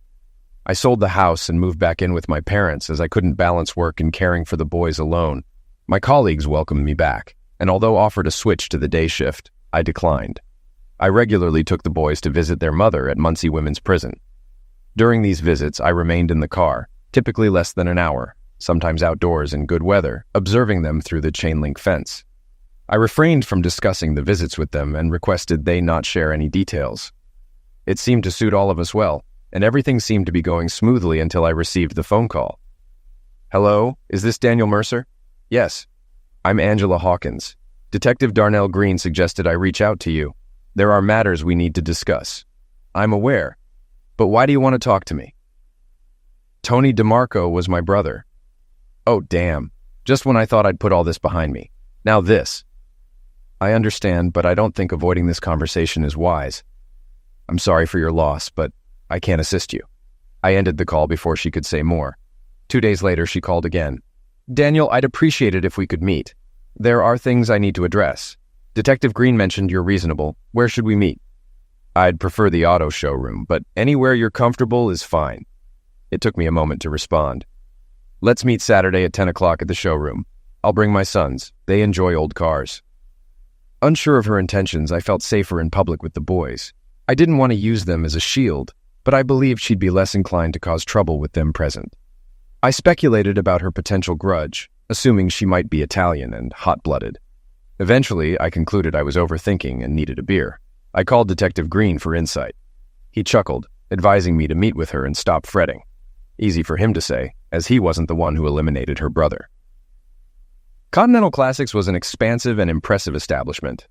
Apart from the main showroom, they possessed 2 sizable buildings in the rear, housing cars awaiting restoration or awaiting display on the showroom floor. It came as a shock when we arrived to find them hosting a grand opening celebration. I hadn't anticipated it. There were many aspects of the event that puzzled me. Terry and Todd appeared torn between the cars and the complimentary items. My first impression was the scent emanating from the popcorn machine. A man clad in floppy shoes and a rubber nose distributed small bags of freshly popped kernels, while adjacent stood a soda machine and another clown manning a hot dog cart. It seemed the boys wouldn't require lunch today. Angela Hawkins wasn't difficult to identify. The moment I observed her striding purposefully towards me, I recognized her immediately. Everything about her exuded Italian heritage: dark hair, eyes, olive complexion, and broad hips. While a gentleman might not have noticed the latter, they were accentuated by her stature, barely reaching 5 feet. Tony was colossal, whereas his sister was short and stout. I felt a twinge of anxiety as she approached, then noticed the miniature version of her by her side, a young girl of about 10, bearing a striking resemblance to Angela, albeit with lighter hair and naturally lacking any hips at all. It appeared my hostess employed the same tactic as I did for security, as we both relied on our children. As she closed the distance between us, her hand extended in a friendly gesture. "Daniel Mercer, I presume?" It felt only natural and polite to shake her hand, reminiscent of a scene from a movie about Dr. Livingston. Though she wore a smile, she seemed slightly nervous, which eased my own apprehension. I stood there silently, prompting her to continue speaking. It felt as though I were deliberately being excluded from the loop. There was no trial. Marcy pinned all the blame on Wally, who in turn claimed it was her idea. Both eventually pleaded guilty, with Marcy receiving 3 to 5 years for conspiracy to commit homicide, and Wally 5 to 10 years for attempted homicide. Federal authorities became involved due to the silencer Wally possessed, opting to await the completion of his initial sentence before taking further action. Detective Green never revisited the issue of the tape. Karen disappeared without a trace. My father was pleased to retrieve his musket and joked that I could borrow it again if needed. He chuckled as he said so. Marcy served with divorce papers. Upon commencing her jail term, she didn't contest anything. I sensed she wanted nothing to do with me since I hadn't seen or spoken to her since the night I shot Wally.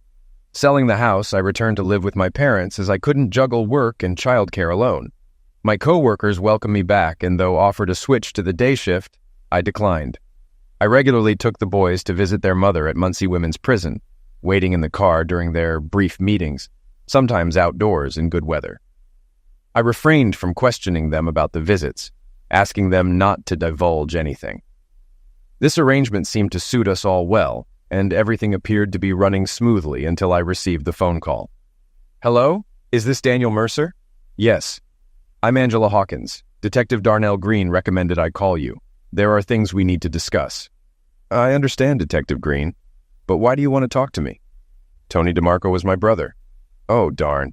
Just when I thought all this was over. Why does this have to happen?" "I don't think that's a wise idea. I'm sorry for your loss, but I can't assist you." I ended the call before she could say more. 2 days later, she called again. "Daniel, I'd appreciate it if you could meet me. There are some things I need to say. Detective Green mentioned you're reasonable. Where would you like to meet?" "I'd prefer the auto showroom, but anywhere you're comfortable works." It took me a moment to decide. "I'll meet you Saturday morning at 10 o'clock at the showroom. I'll bring my 2 sons. They enjoy looking at old cars." I didn't know her intentions, but felt safer in public with my boys. I wasn't using them as a shield, but hoped she'd be less likely to do anything. I realized I was overthinking. I needed a beer. I called Detective Green, who laughed and advised me to meet with her and stop worrying. Easy for him, he didn't eliminate her brother. Continental Classics was an impressive place with a main showroom and 2 large buildings at the back for cars needing restoration or display. I was surprised to find they were having a grand opening celebration. There were many things I didn't understand. Terry and Todd seemed torn between the cars and the freebies. The first thing that caught my attention was the smell of the popcorn machine. A person with floppy shoes and a rubber nose was handing out small bags of hot popped kernels. Nearby, there was a soda machine and another person with a hot dog cart. The boys wouldn't need lunch today. It wasn't too hard to recognize Angela Hawkins. I knew right away as she walked directly toward me with a slow and determined stride. Everything about her exuded Italian heritage. Dark hair, dark eyes, olive complexion, and broad hips. I suppose a gentleman wouldn't notice her hips, but they were emphasized by her height, barely 5 feet tall. Tony appeared imposing, and his sister had a sturdy build. I felt a bit uneasy as she approached, but my apprehension lessened when I noticed the smaller version of her by her side, a young girl of around 10 who closely resembled Angela, albeit with lighter hair and a less developed physique. It seemed we both found comfort in the presence of our children, a somewhat pathetic realization. As she came closer, she extended her hand in a friendly gesture, addressing me as Daniel Mercer. I shook her hand, feeling a sense of familiarity akin to a scene from a movie about Dr. Livingston. Despite her smile, she seemed slightly nervous, which helped ease my own discomfort. I chose to remain silent, prompting her to continue speaking. She expressed her intention for both of us to learn the business thoroughly enough to take control, emphasizing the need for me to assert myself in the meantime. Angela admitted that she was a nice person, which led Tony and his wife to attempt to take advantage of her. Her tone became more relaxed as she remarked on the unsuccessful outcome for Tony and his wife. I found her comment oddly amusing and chuckled. Over the next half hour, we discussed the terms of our arrangement. Angela offered better pay and benefits compared to my factory job, with the option to return if things didn't work out, although I hoped they would. Todd looked unwell on the way home, likely from too many hot dogs and sodas. Meanwhile, Terry seemed to enjoy himself, chatting with Carla more than inspecting cars. A positive sign. Todd got sick in the truck and skipped supper. I started work the following Monday. Things unfolded as Angela predicted. I quickly familiarized myself with the operation and gained support from employees, particularly Glenn's cousin, my staunchest ally. Most wanted the business to thrive and readily reported any misconduct. Angela delegated firings to me, a task I surprisingly relished. I lived up to my reputation. Detective Green visited for coffee often, though our conversations remained light. Eventually, he shared a personal story.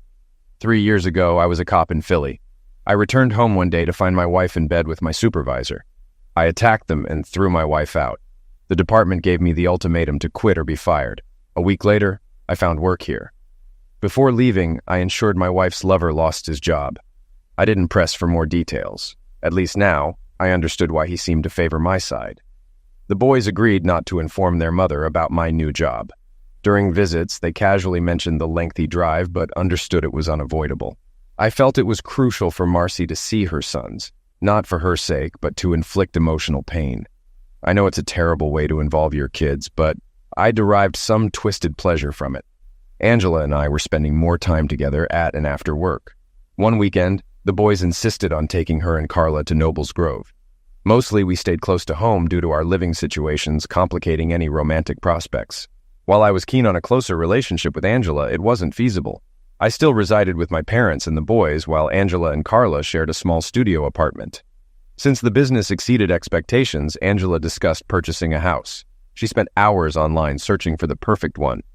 My first realization came when she mentioned wanting a 4-bedroom home for the boys. Danny, I think it's important for each boy to have their own room. It's better to address this now than later. Don't you agree? I recognized the question as a setup and sensed Angela viewed me as more than just an employee. The possibility of romance seemed promising. Yeah, I think that's a great idea. A split bedroom plan would also be beneficial. I don't like the idea of them being too close to the master bedroom, I added before leaving the office. Angela sported a small smile, marking our peculiar relationship. Though we never engaged in lovemaking or closeness acts, I felt closer to her than I did to Marcy in 12 years. 2 days after finalizing my divorce from Marcy, we all celebrated at Red Lobster. While the kids were unaware of the reason, Angela knew. Later at the apartment, while the kids watched a pay-per-view movie, Angela kissed me in the kitchen. We hugged and giggled until Carla caught us. "Whoops! Sorry, Mom," she said before adding, "It's about time." Angela and I behaved ourselves for the remainder of the evening, eagerly anticipating what lay ahead. The following day, while the kids were at school, Angela and I decided to take an extended lunch break and return to the apartment with a sense of pent-up energy. We didn't resume work until just before the end of the workday. As time went on, we continued to take numerous extended lunches, and Angela became increasingly serious about finding a new house. Detective Green would often drop by for casual visits, sometimes admiring the cars. He developed a liking for a Studebaker Hawk previously owned by Roger Ebert, and Angela offered him a good price for it. Unexpectedly, Angela requested that I take her to see Marcy. Despite our reduced number of trips, Marcy didn't seem to object. I asked if there was a specific reason for the visit, to which Angela replied, "Closure." Although I understood the term, the concept felt somewhat abstract to me. I offered to accompany her, but Angela insisted that I simply drive her there, stating that I didn't need to be present during the conversation. On a warm, sunny fall day, we arrived at Muncie. Since the inmate visits were held outside, I parked by the fence. 10 minutes later, Marcy and Angela emerged into the exercise yard and sat at a table, chatting and smiling as if they were old friends. Things took an unexpected turn. After 5 minutes, Marcy's smile vanished, and she leaned across the picnic table, scowling at her visitor. Meanwhile, Angela remained cheerful. Suddenly, Marcy lunged across the table, attempting to grab Angela. The commotion was swiftly quelled by several guards who escorted my ex-wife back into the building, where she protested vehemently. Angela glanced at me, smiled, and shrugged before departing the visitors' area. She was still grinning when she returned to the car. "What was that all about?" I questioned. "Your ex-wife is quite touchy," Angela remarked with a hint of amusement. After driving for several miles, she turned slightly, straining against the seatbelt. I introduced myself, and she seemed pleased to see me. Everything was fine until she thought I was on her side. I admit I may have misled her a bit at first. "How so?" I inquired. I told her I came from Baltimore seeking revenge. That seemed to satisfy her because she thought I meant against you. "Absolutely. What I really meant was that I intended to seek retribution against Tony by assuming control of his business. I suppose you can still seek revenge against a deceased person, right?" "All right, but what caused her to become so upset?" "She wanted specifics, like when, where, and how." Naturally, I knew she was referring to you. Now I was becoming intrigued. I informed her that it would take a considerable amount of time and inquired if she wished to be kept updated on the progress. She eagerly consented and insisted on knowing precisely how I planned to accomplish it. When I divulged my strategy, she became furious. She completely lost her composure. It was quite remarkable. All right. How on earth do you plan to eliminate me?" "No, I genuinely want to know." Her smile widened. "I informed her that I intended to exhaust you to pass away." "That's all?" "Indeed. Isn't it amusing? I thought she might become angry, but I never anticipated her reaction to be so extreme." There was a brief moment of silence. We both sat there smiling. I felt immensely proud of her. "When do you intend to commence this endeavor?" "As soon as we arrive at the next motel, silly." 2 months later, Angela and I tied the knot. It was in carnal ceremony in the backyard of our new residence. Angela sent Marcy a wedding invitation along with a brief note enclosed. "Everything is proceeding as planned. You should be deceased in 40 or 50 years.